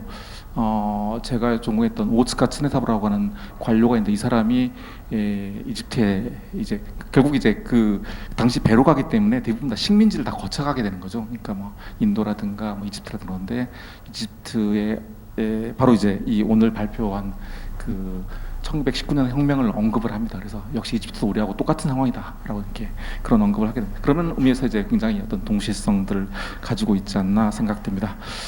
저는 오늘 이제 3.1 운동의 일본적 맥락에 대해서 먼저 말씀을 드리려고 합니다. 사실 김종수 선생님하고 저하고는 지도 교수님, 그 지도 교수님이 똑같아서 맨날 이렇게 그 토론과 발표로 서로 이제 주거니 받거니 짜고 치는 고스톱을 계속 하고 있는데요. 먼저 그 선생님 발표 중에서 좀 들으면서 어떤 느낌이 들었냐면요, 통시적인 접근을 좀 해야 일본적 맥락에서도 통시적인 접근이 좀 필요하지 않을까라는 생각이 듭니다. 그러니까 그 정당 세력과 범벌 세력의 식민지를 둘러싼 항쟁이 있는데 이게 이제 갑자기 3.1 운동에서 불거져 나온 게 아니라 사실은 식민 지배 과정에서 이거는 1895년, 그러니까 청일전쟁부터 이제 식민지 통치를 어떻게 할 것인가를 범벌 세력과 정당 세력 간에 이제 논쟁이 있었고요. 그러다가 결국 이제 대만 총독부가 설립이 되고 난 다음 총독부 형태가 되면서 그러면서 이제 결국 이제 식민지가 범벌 세력의 아성이 됩니다. 그래서 그 중에서도 특히 이제 일본 육군의 아성이 되게 되는데요. 여기에 대해서 이제 정당 세력이 계속 여기에 도전장을 내미는 거죠. 그래서 첫 도전장에 성공한 게 사실은 1907년에 사할린청 개혁입니다. 그래서 이제 원래 그 식민지는 민족 운동이라든가 아니면은 그 뭐 대륙 정책 때문에 이제 군이 지배하게 되는데요. 근데 이제 이거를 처음으로 문민화를 시도했던 게 바로 1907년입니다. 그리고 나서 이제 다이쇼 정변 이후에 이제 1914년에 두 번째 시도가 이루어지는 거죠. 근데 이거는 결국 이제 기득권의 반발로 실패가 되는 거고요. 자, 그 다음에 3.1 운동이 아니라 사실은 1918년부터 관동도독부 개혁이 있습니다. 그러니까 1918년부터 이제 여기도 관동도독 만주 통치를 이제 그 문민화하려고 했던 거죠. 민간인 통치하려고 했던 건데 그 한참 그런 통치 개혁이 진행되는 와중에 3.1 운동이 발발하게 됩니다. 그래서 그러니까 일본에서 이제 흔히 이제 이렇게 이야기를 하죠. 3.1 운동 때문에 식민지 통치 개혁이 이루어진 게 아니라 사실은 그 이전부터 일본의 어떤 그러니까 일본 내부에 내부적 맥락이 있었던 거죠. 3.1 운동 직전에 이제 식민지 통치 개혁이 이루어졌던 거죠. 그러나 사실은 1914년 때 개혁 같은 경우도 여러 가지 그 당시에 내각이 여러 가지 어떤 민주화 조치 개혁들을 하는데요. 마지막 개혁이 바로 조선 총독부 개혁이었습니다. 그러니까 다시 말하면 이제 정당 세력과 범벌 세력과의 치열한 대결에서 일본 범벌 세력들이 마지막까지 놓칠 수 없었던 게 바로 조선이었던 겁니다. 그래서 마지막에 이제 지멘스 사건을 일으켜가지고 내각을 붕괴시키는 게 되는데 마찬가지로 1919년도 이 관제 개혁 같은 경우도 만약에 정당 세력의 힘만으로는 버거웠지 않았을까라는 생각이 듭니다. 그러나 3.1운동이 있었기 때문에 결국 이제 어떻든 타협을 통해서라도 결국 이제 관제 개혁이 관철이 되고 또 한편에서는 이제 일본의 군부의 힘이 약화되는 하나의 계기가 됩니다. 이런 의미에서 이제 3.1운동은 일본의 민주화를 진척시키는 측면이 있다고 저는 개인적으로 판단합니다. 이게 첫 번째 이제 좀 통시적으로 봐야 한다 하는 두 번째는 이거는 이제 저도 저나 김종수 선생님 모두 다 이렇게 정치 결정 과정, 정치사를 전공하는 일본사 연구자가 그렇게 많지는 않은데요. 그 중에서 정치사를 하는 사람은 정말 적더라고요. 그래서 맨날 이렇게 토론과 발표를 서로 번갈아가면서 하고 있습니다. 그래서 이제 첫 번째 이 여러 가지 뭐 정치 결정 과정에서 여러 이제 그 액터들이 존재하는데 그 중에 하나가 저는 이제 육군인데 선생님도 물론 언급하셨는데 그 중에서도 또 중요한 게 바로 1910년대에는 바로 테라우치라는 사람입니다. 테라우치는 단순히 조선 총독만이 아니라 사실은 일본 육군과 식민지 전체를 지배하고 있던 사람이었습니다. 그러니까 대만 총독이라든가 관동도독부 인사를 전부 다 좌지우지했던 사람입니다. 그렇기 때문에 이거는 단순히 하라와 야마가타 아리토모는 실제로 이제 테라우치한테 막혀놓고 뒤에 좀 있었던 거고요. 실제로는 1910년대 같은 경우는 하라와 테라우치의 대결이라고 볼 수가 있겠습니다. 그러면서 테라우치의 동향을 살피는 건 굉장히 중요하다라고 볼 수가 있겠습니다. 근데 이제 뭐 여담이긴 하지만요. 2009년 그러니까 그러니까 2009년이 이토 히로부미가 이제 암살됐던 시기죠. 그때 즈음해 가지고 이제 일본에서도 굉장히 이토 히로부미가 굉장히 활발하게 진행이 됐습니다. 그래서 이제 일본에서 이토 일병 구하기가 굉장히 그러니까 이거는 역사 수정제가 연동돼 가지고 재평가 흐름이 있는데 최근 들어서는 테라우치 재평가가 시도가 되고 있습니다. 그래서 그 새로운 사료들이 발굴되면서 이게 또 일본에서 이제 테라우치 붐이 진행이 되고 있는데요. 굉장히 개인적으로 좀 우려가 되는 거는 이토 히로부미 평가와 똑같이 또 테라우치를 이제 식민지의 어떤 그 통치를 사장시킨 채 새롭게 평가하려고 하는 이런 움직임이 있지 않을까라는 생각이 듭니다. 이거는 굉장히 현재 일본의 흐름과 잘 맞아 떨어져 있는 게 아닌가 생각합니다. 그런 의미에서 이제 저희 일본 사용자들은 더더욱더 이 부분에 좀 더 좀 관심을 가져야 하지 않을까 생각됩니다. 마지막은 해군인데 이것도 뭐 거의 언급을 안 하셨는데요. 사실은 해군은 처음부터 이렇게 대만 통치하고 좀 관련이 있습니다.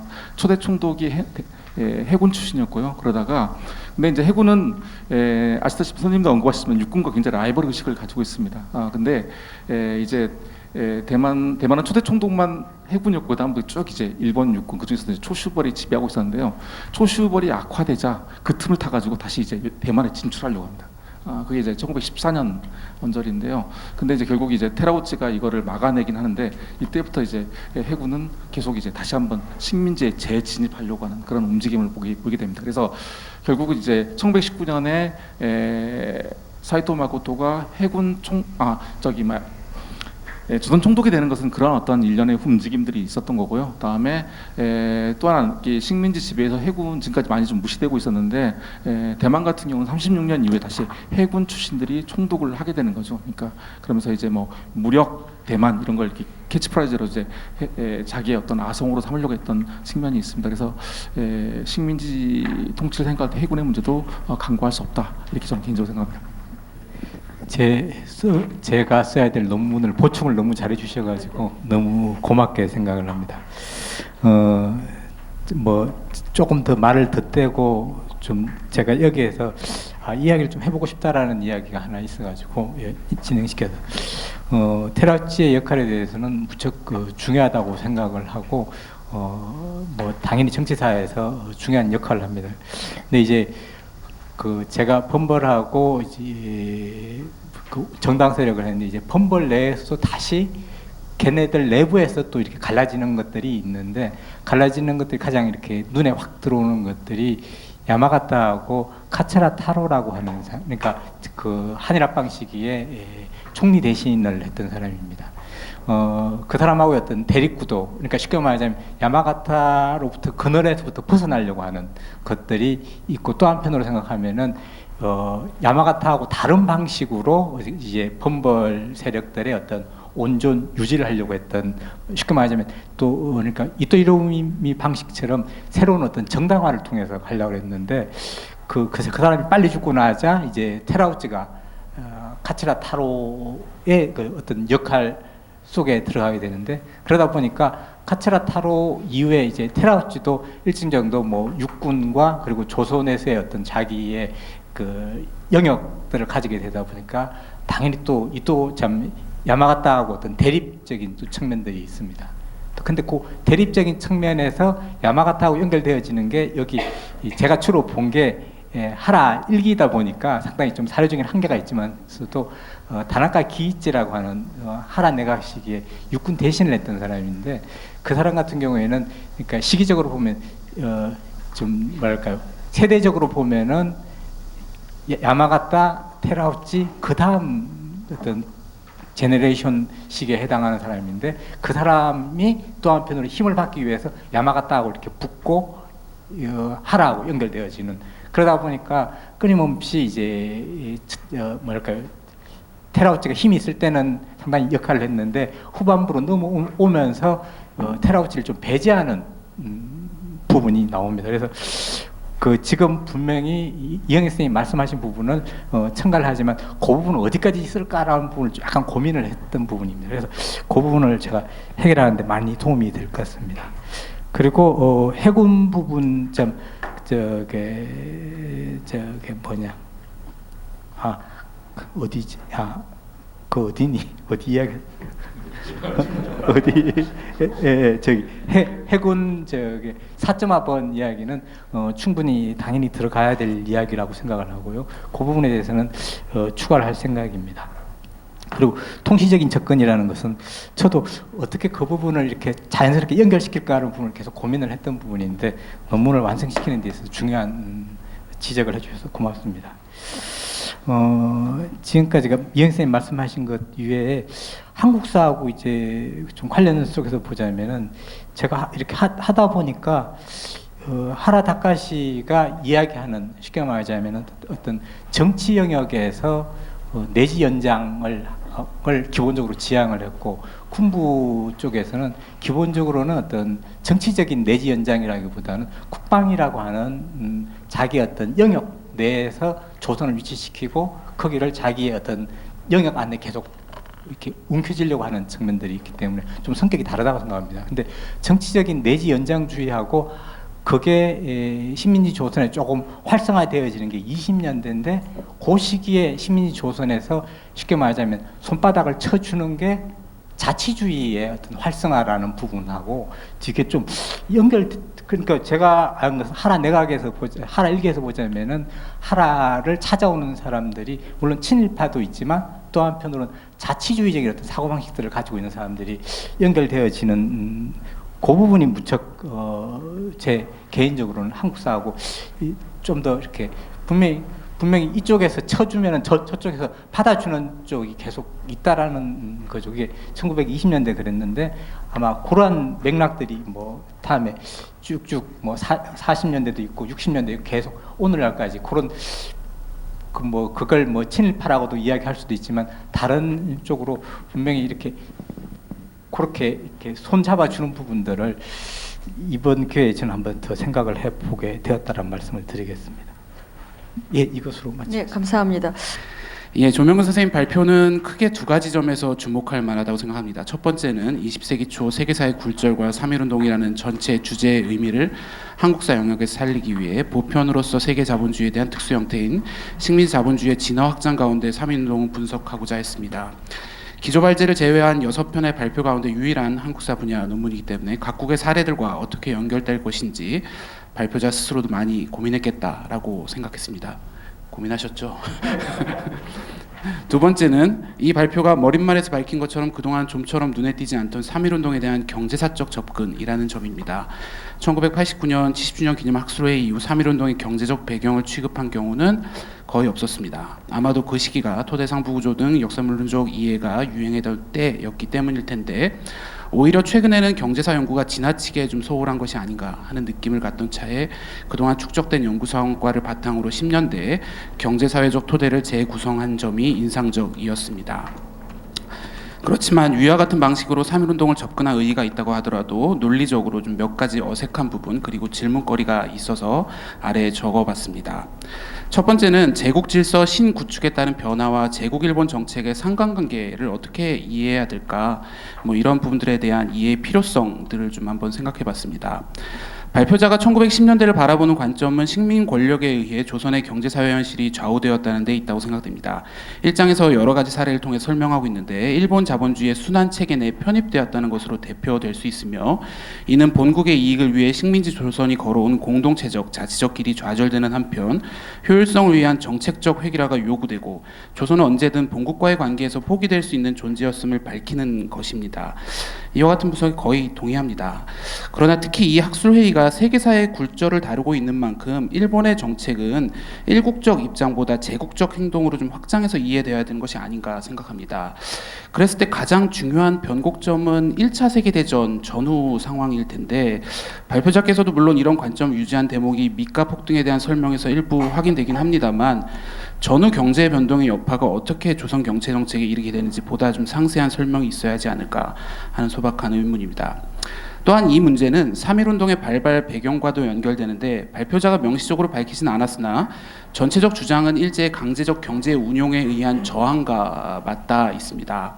그런데 권보드레 교수의 최근 저작, 그리고 실제적으로 3.1운동의 출발점이 국제정세의 변동을 활용한 외교 독립 전망과 매우 밀접하다고 본다면은, 경제사적 설명을 기본으로 한다고 하더라도 3.1운동이 1차 세계대전 이후 경제구조 변동에 영향을 받은 피식민지 일반에서 나타난 것인지, 아니면 각 제국주의 국가들이 벌인 식민지 억압의 정도 차이, 즉 제국적 행동의 차이에 따라서 나타나는 개별적인 것인지 이해하는 단초가 이 문제로부터 조금 열릴 수 있다라고 생각됩니다. 두 번째는 이제 공동체 해체 상황과 개인 집합 주체로의, 개인에서 집합 주체로의 변동 이해, 이것이 좀 적절한가 질문드리고 싶은데요. 발표자는 식민지 자본주의의 도입으로 인한 중요한 변화가 전통적 관습과 공동체 해체 현상, 일상에 대한 지배 등이라고 설명하면서 3.1운동이 바꾼 것 중에 하나가 식민지 자본주의에 대한 조선인의 대응이라고 지적했습니다. 여기에서 10년대에는 경제 문제 해결의 주체로서 개인을, 3.1운동 이후에는 집합적 주체를 불러오는 경향이 강해졌음을 분석했습니다. 그리고 협동조합과 같은 것이 후자의 대표적 사례로 거론되었습니다. 경제사적 분석으로부터 일종의 경제운동, 경제사상사적 전환이 시도되었다라고 할 수 있습니다. 근데 그러면서 쉽게 해결하기 어려운, 그리고 계속해서 잇따라서 증명해야 할 여러 가지 문제가 복잡하게 뒤따라오게 되었습니다. 이제 몇 가지 점만 나열하면 아래와 같습니다. 과연 사회나 민족의 발견이 국가가 없는 상황에서 필연적으로 나타났던 문제인가? 오히려 조선인들에게는 공동체적 생활 등으로 인해 근대 전환기 이후에도 개인에 대한 관념이 자리 잡지 못한 상태가 지속되고 집합적 주체에 대한 사고가 강했던 것이 아닌가? 두 번째는 1910년대 식민지 지배당국이 생활에 안착된 개인을 주저하려고 한 것에 비해 노익근과 같은 유학생은 개인의 자각을 통해 경제 현실을 돌파하려고 했다고 보았는데, 이와 같은 일종의 개인 책임론이 1910년대의 시대적 특징일까? 그렇게 생각되지 않습니다. 20년대, 30년대 이후에도 계속 나오는 이야기인 것 같고요. 서양 근대 경제 사상의 한 조류를 반영하고 있는 일반적 주장이라고 볼 수 있는 측면은 없을까라는 질문입니다.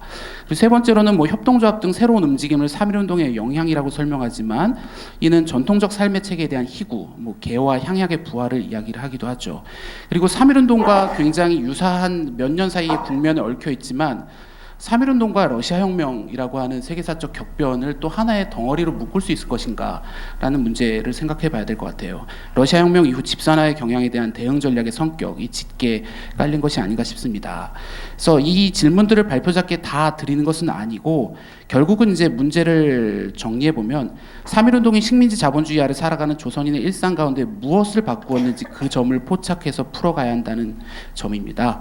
발표자는 3.1운동이란 집합적 경험이 자본적 지배에 대한 경계의식과 조선인의 연대의식을 형성하는 데 영향을 미쳤다고 보시는 것 같습니다.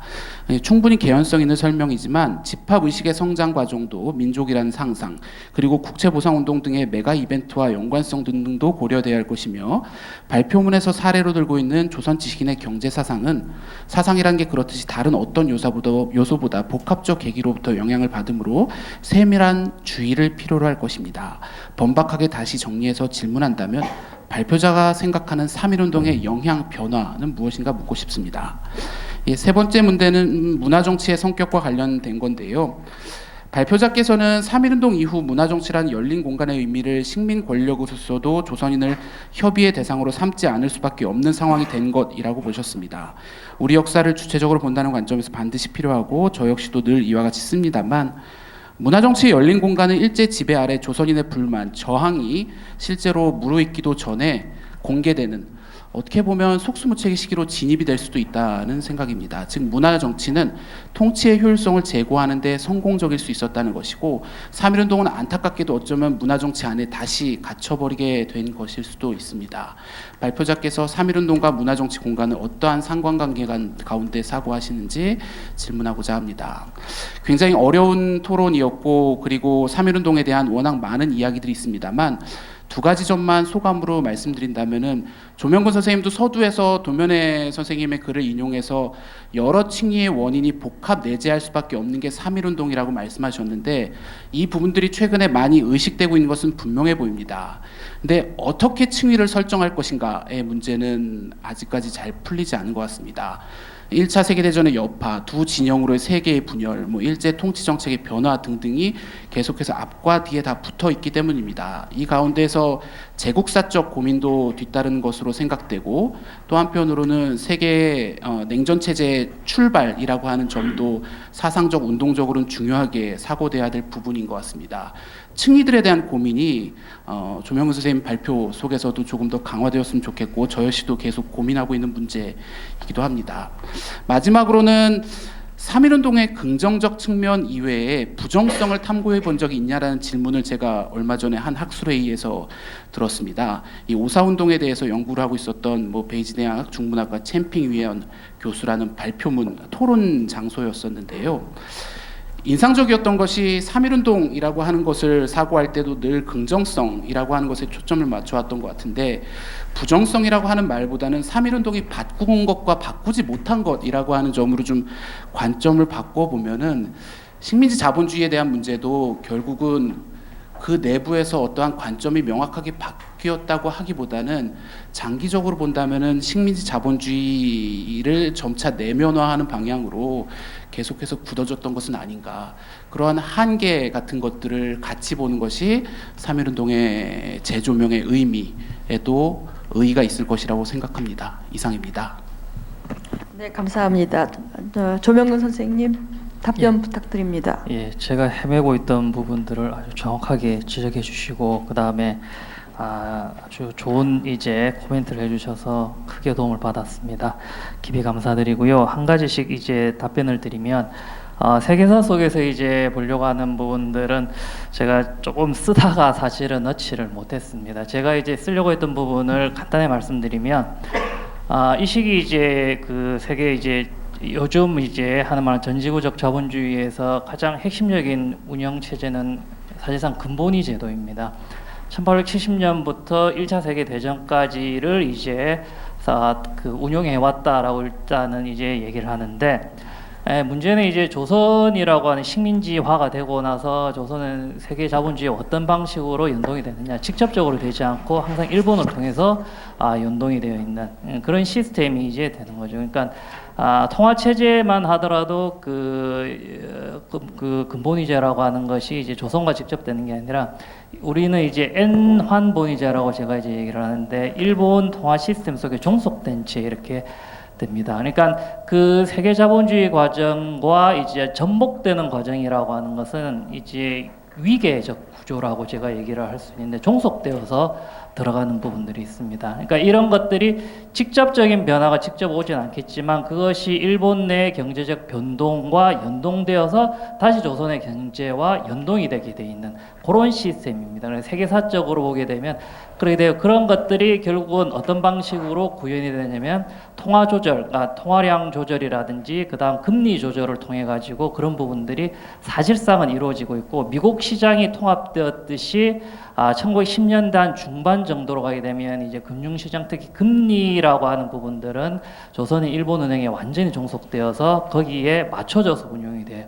있습니다. 그러니까 이런 것들이 이제 사실상은 그 세계적 자본주의 시스템에 어떤 방식으로 연동되는가인데 이거를 이제 그런 이제 시스템은 어떻게 이제 그 당시 경제 상황의 변화고 연결지어 설명할 것이냐라고 하는 부분은 제가 준비가 좀 부족해서 그런 부분들까지는 이제 사실상 그 하지 못했는데 당연히 이제 들어가야 될 내용이다라고 이제 생각이 됩니다. 그리고 이제 이후에는 그 전후 불황이라고 하는 것이 일본은 조금 늦게, 다른 나라도 유럽보다는 조금 늦게 나면 한 1920년부터 시작됐는데 이것이 조선에도 그대로 이제 연결이 되고, 일본의 전후 불황이라고 하는 것이 계속해서 20년대에 발목을 잡는, 물론 이제 이 발목을 잡는 건 일본뿐만 아니라 유럽의 국가들도 마찬가지지만 이게 발목을 잡게 되고, 결국 이것이 이제 조선의 경제에도 아주 강한 이제 영향력을 미친다라고 볼 수 있습니다.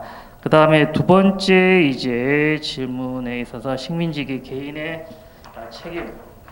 책임론이라고 하는 것, 그러니까 개인에 대한 관념이 자리 잡지 못한 상태라고 하는 것은 저도 일정 정도 동의합니다. 그러니까 개인이라고 하는 것, 개인주의라고 하는 것이 사상적으로는 들어왔지만 이것을 받아들인다라고 하는 부분들에 대해서는 저는 좀 여전히 부족하지 않느냐. 그러니까 1920년대 그 미국 유학생들의 잡지가 우라키라고 하는데, 그것을 보게 되면 당시 미국 유학생들이 개인주의를 대단히 이제 부정적으로 보고 있는, 딱 한 사람 빼고는 다 이제 부정적으로 보고 있는 이제 그런 부분들이 있습니다. 그런데 뭐 이해관계를 떠나서 그 여기 지적되고 있을 때 우리가 가지고 있는 기본적인 관념, 이런 부분들하고 관련이 되기도 하는데, 이제 근데 제가 이제 봤을 때 10년대에는 이거를 이제 그 계몽의 대상, 객체로만 이제 이렇게 본다라고 하는 느낌이면, 20년대 이후에는 이 개인주의 아니면 이제 이게 나와 있는 이제 자유주의 같은 경우인데, 고전적 자유주의 같은 경우를 받아들이는 입장에서는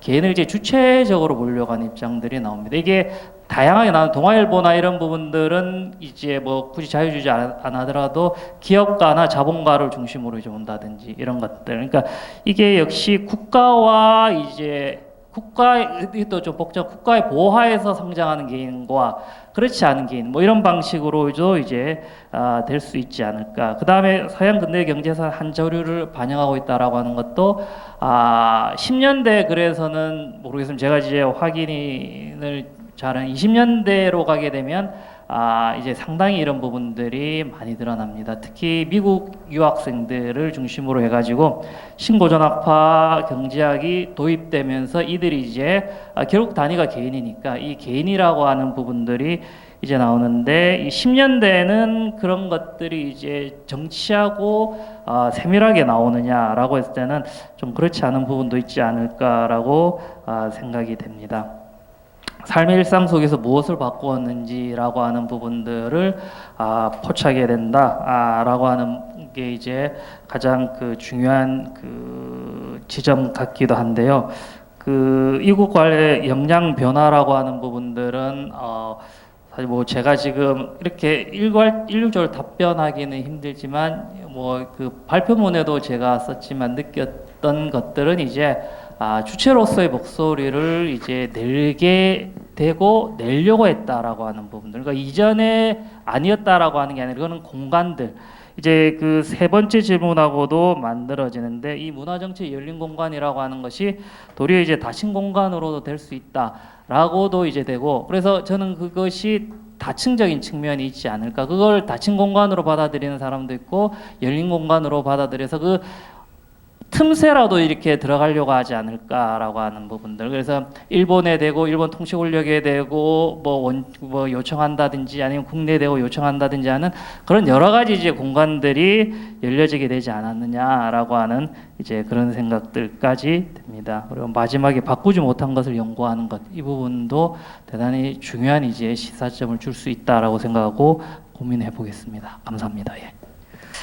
사실 그 20세기 초, 그러니까 1차 세계대전을 전환 시기 유럽발 세계사의 굴절로부터 시작된다 생각이 되는데, 오늘 발표에서 제가 본 데는 그 변화의 그 유럽적인 측면과 유럽과 붙어 있는 아프리카, 그리고 그 연결되어 있는 멕시코의 문제. 그러나 반대로 아시아는 유럽적인 근대 속에서 대단히 문명적으로 또는 그 사회적 상대적으로 오리엔탈리즘의 타자와의 시선으로 위축되어 있었던 아시아의 문제들이 또한 제기되면서 일본과 끝나야 되나요? 아, 네, 그럴게요. 솔직히 제가 듣다 보니까 저도 토론하고 싶은데 제 소임이 진행자이기 때문에 제 말을 짧게 하는 게 나을 것 같습니다. 그래서 그러한 부분들을 오늘 이 자리에서 다양한 1919년 또 20세기 초의 세계사의 흐름 속에서 결국 올해가 3.1운동 100주년인 이러한 시의성 속에서 그 시대를 우리가 다시 한번 소환해서 생각해보자 이런 의미에서 동서양을 아우르는 이 오늘의 자리가 대단히 저는 의미가 있었고 또 이 올해 계속 있고 아마 11월도 있을 것 같아요. 왜냐하면 3.1운동 관련돼서 연구 지원 받은 학회들이 많아가지고 11월까지 한다고 그러거든요. 그래서 그런데 그 중에서 제가 여직분 중에서는 가장 그나마 글로벌 히스토리로서의 20세기 초와 3.1운동 연계시키는 것이 오늘 역사학회의 학술대가 아니었나 생각이 듭니다. 그러나 이럴 때 지금 저 하나 궁금한 거지만 이거는 결국 19년 자체에도 문제가 있지만은 결국 혁명이냐 아니냐 아까 탈시민 혁명도 말씀하셨고 이집트에서 알고 봤더니 다 영국에서 다 조정한 거였고 그러면은 그 아시아에서 그러면은 국민국가 담론은 뭐냐 이거는 아직 철모르는 애들이 좀 어떻게 해보겠다라고 한 거밖에 안 됐는데 그 중국이 지금은 중국몽을 꿈꾸면서 1대1로를 얘기하면서 또 다른 제국을 꿈꾸고 있는 그리고 옆나라 일본은 지금 어제 지소미아인가 뭔가가 또 폐기되어 있고 이 시점에 100년 전의 세계 속에서 오늘날 우리는 무엇을 지향할 거냐 우리는 정치가가 아니기 때문에 무엇을 결정할 수도 없고 무엇을 정치적인 판단하기 어렵습니다. 그러나 역사에서 할 수 있는 거는 결국 그런 격변기 실패를 했지만 또는 어떠한 음모에 의해서 됐든 어쨌든 그것을 살아갔던 그 시대 살았던 사람들의 의지. 그래서 오늘 나온 거 보면 결국 내부적인 끊임없는 역사와 함께 변해가는 인간의 의지에 대한 거. 아까 그래서 계속 민주란 표현이 제일 많이 나왔던 것 같습니다. 그리고 다양한 층의 사람들의 삶을 우리가 이야기하고 들여다보자라고 하는 것들이 결국 역사의 그 시절을 우리가 이 시점에서 소환하면서 결국 이 시대에 우리는 어디로 가야 될 것인가 가치의 문제. 아까 전 선생님도 가치의 문제를 말씀해 주셨는데 이런 것들이 결국 오늘 우리가 100년 전을 되돌아보면서 오늘날 그 시대의 3.1운동을 우리가 하나의 소재로 삼았지만 사실은 그 삶의 연장을 우리는 보고자 하는 것이 오늘의 목표였다 생각이 들고 또 그런 것에 대해서 또 겸허하게 또 그러나 용기 있게 나갈 수 있는 그런 자리가 됐다라고 생각이 듭니다. 맨 처음에 발표하셨던 지수고 선생님이 약정 토론자가 없으셔가지고 아마 외로우셨을지 모르겠는데 일단 기조 발제하셨던 지 선생님의 말씀을 듣고 그 다음에 청중소에 계신 선생님들의 간략한 질문이면 좋고 아니면 코멘트도 좋고 하면서 이 자리를 마무리하도록 하겠습니다. 사실은 오늘 아침부터 계속 메모를 많이 했어요. 그 공부를 오늘 엄청 했는데 이 질문 각 발표에 대한 질문들도 사실은 꽤 있는데 지금 그거 하면 안 될 것 같은 생각이 들어서 미리 말씀드리는데 나중에 제가 전화로 찾아뵙지는 못할 것 같고. 전화로 이렇게 질문을 했을 때 이렇게 불쾌하다 이렇게 생각하지 마시고 좀 친절하게 답변을 해주시면 좋겠다 이 얘기를 먼저 드리고 싶습니다. 그리고 오늘 전체 주제와 관련해서 좀 한 가지 듣고 싶은 그러니까 개별적인 질문이라기보단 하나는 비식민화 혹은 이 탈식민화 현상 얘기나 아니면 그 협력론 그 이야기. 예전에 제가 박지양 선생 그 제국주의론 보면서 참 재밌다 이런 생각들을 많이 했었는데 이게 과연 진짜 설명 개념이나 분석 개념으로서의 유용성이 얼마큼 있는 거냐 도대체. 오늘 탈식민화 얘기도 제법 나오고 오늘 협력론 얘기는 안 나왔는데 제 논문에서 비교적 그 얘기를 좀 다뤄보려고 했었더랬는데 아무튼 박지양 선생이 특히 그 제국주의론에서 일본 제국주의하고 비교하는 거를 한구탱이 넣었는데 제가 보기에 좀 실망스러웠어요. 그러니까 일종의 용두삼이라고 얘기를 해야 될까? 앞에는 뭐 세게 나오다가 뒤에 가면 별 얘기가 없더라고요. 좀 다르다, 뭐 어쩌고 뭐 이런 이야기로 그냥 슬쩍 가는 것 같은데 아무튼 이 그 디컬로나이제이션이나 이제 콜라보레이션이라고 하는 이 개념이 세계사적인 어떤 현상들을 설명할 때 유형성 같은 것들이 도대체 얼마큼 있는 거고 국제학계에서는 도대체 이런 문제를 어떻게 얘기를 하고 있는가 하는 거 하나 하고 두 번째는 도대체 일본 제국주의라고 하는 거를 이 개념 갖고 설명할 수 있겠는가라고 하는 거. 특히 제가 이제 이거 쓰면서도 사실은 조금 야 내가 이게 너무 세게 가는 거 아닌가 하는 생각들을 굉장히 많이 한 게 이른바 저 내지연장주의 얘기나 아니면 그 문화정치 그 현상 같은 것들 이런 거를 그 개념으로 설명할 수 있겠느냐라고 하는 것 또는 30년대 가면 이제 저 만주사변이나 뭐 이러면서 이제 그 전시동원 체제 이런 거 만들어지는 상황 이런 얘기를 비식민화 얘기 뭐 이런 거 갖고 도대체 설명한다는 게 이게 말이 되는 건가 하는 의구심 같은 것들을 사실은 가지면서도 얘기를 진전을 시켜보려고 했었는데 그 부분에 대해서도 조금 그 협력론 얘기도 마찬가지고 그 부분 관련해서도 조금 일본사 관련된 얘기죠. 뭔가 좀 하실 말씀이 있으면 얘기를 좀 해주시면 좋겠다 싶습니다. 이상입니다. 말씀해주신 내용과 유사한 이야기를 저도 하고 싶었기 때문에 말씀드리고 싶은 건데요. 일단 제 논문부터 잠깐 다시 아까 시간을 좀 잡아서 얘기를 하면 논문에 제가 생각할 때 제 논문의 제일 핵심적인 발견은 민족 자결론이라는 것이 반제국주의나 반식민 또는 뭐 탈식민과 항상 연결되는 개념은 아니었다라는 거죠. 그러니까 그 1918년 맥락에서 민족 자결주의를 탈식민과 연관시켰던 계열은 볼셰비키밖에 없었던 것이고 나머지 계열들은 그것과 탈식민과 같은 말이고 또는 이제 식민화에 반대하는 거라는 의미도 이제 같지 않았던 것이었던 것입니다. 네, 그렇다면 이후에 볼셰비키가 국제적인 고립을 당했던 것을 고려해 볼 때 18년, 19년 이후에 민족자결주의 담론이 폭발하긴 했지만 이후에 전 세계적인 탈식민화가 진행되었는지는 이제 심각하게 의문이 들고요. 더더욱이 지금 방금 말씀하신 것처럼 1930년대 상황을 보자면 탈식민화는커녕 오히려 이제 제국적인 체제가 더 강화되고 있는 특히 이제 대공황 이후에 소위 이제 식민지 시스템의 프레임을 이용해서 블록 이코노미로 전 세계가 이렇게 나눠지고 있었던 크게 구획되고 있었던 우리도 이제 거기에 무관하지 않죠. 그런 흐름을 본다면 오히려 이게 탈식민화를 상상할 수 있는 시기조차도 아니었다라는 거죠. 그러니까 저희는 이제 45년 이후의 역사를 알기 때문에 항상 결과를 가지고 1919년을 상상하고 1920년, 30년대를 바라보기 때문에 결과를 안 상태에서 3.1운동의 이후에 무슨 탈식민화니 비식민화니가 있었다는 이런 이야기를 할 수 있지만 사실 그 당시 맥락으로 돌아가 본다면 특히 30년대 맥락으로 돌아가 본다면 오히려 반대 이야기가 반대로 상상할 수밖에 없는 특히 역사주의적인 관점을 택한다면요. 더더욱이 이제 오늘 나온 말씀들 중에서도 국민국가나 민족국가 이야기가 있었는데 30년대로 돌아가 본다면 전 세계적으로 중요한 현상 중에 하나가 국민국가 담론의 심각한 쇠퇴입니다. 네, 그 당시에는 어쨌든 블록 이코노미가 성장하고 있고 제국들이 다시 등장하고 있기 때문에요.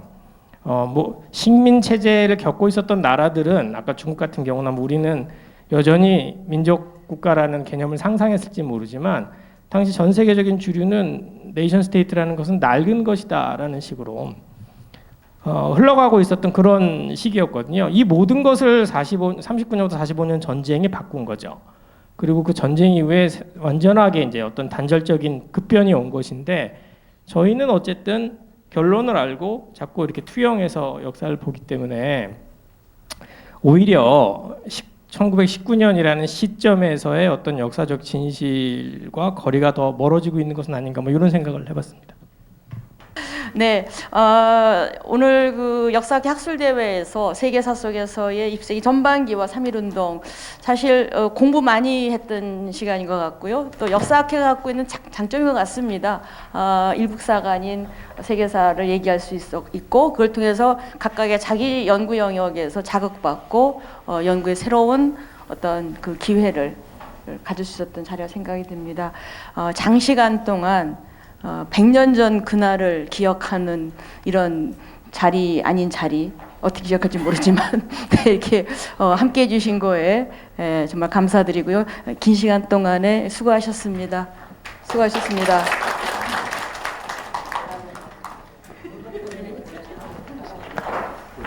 고생하세요.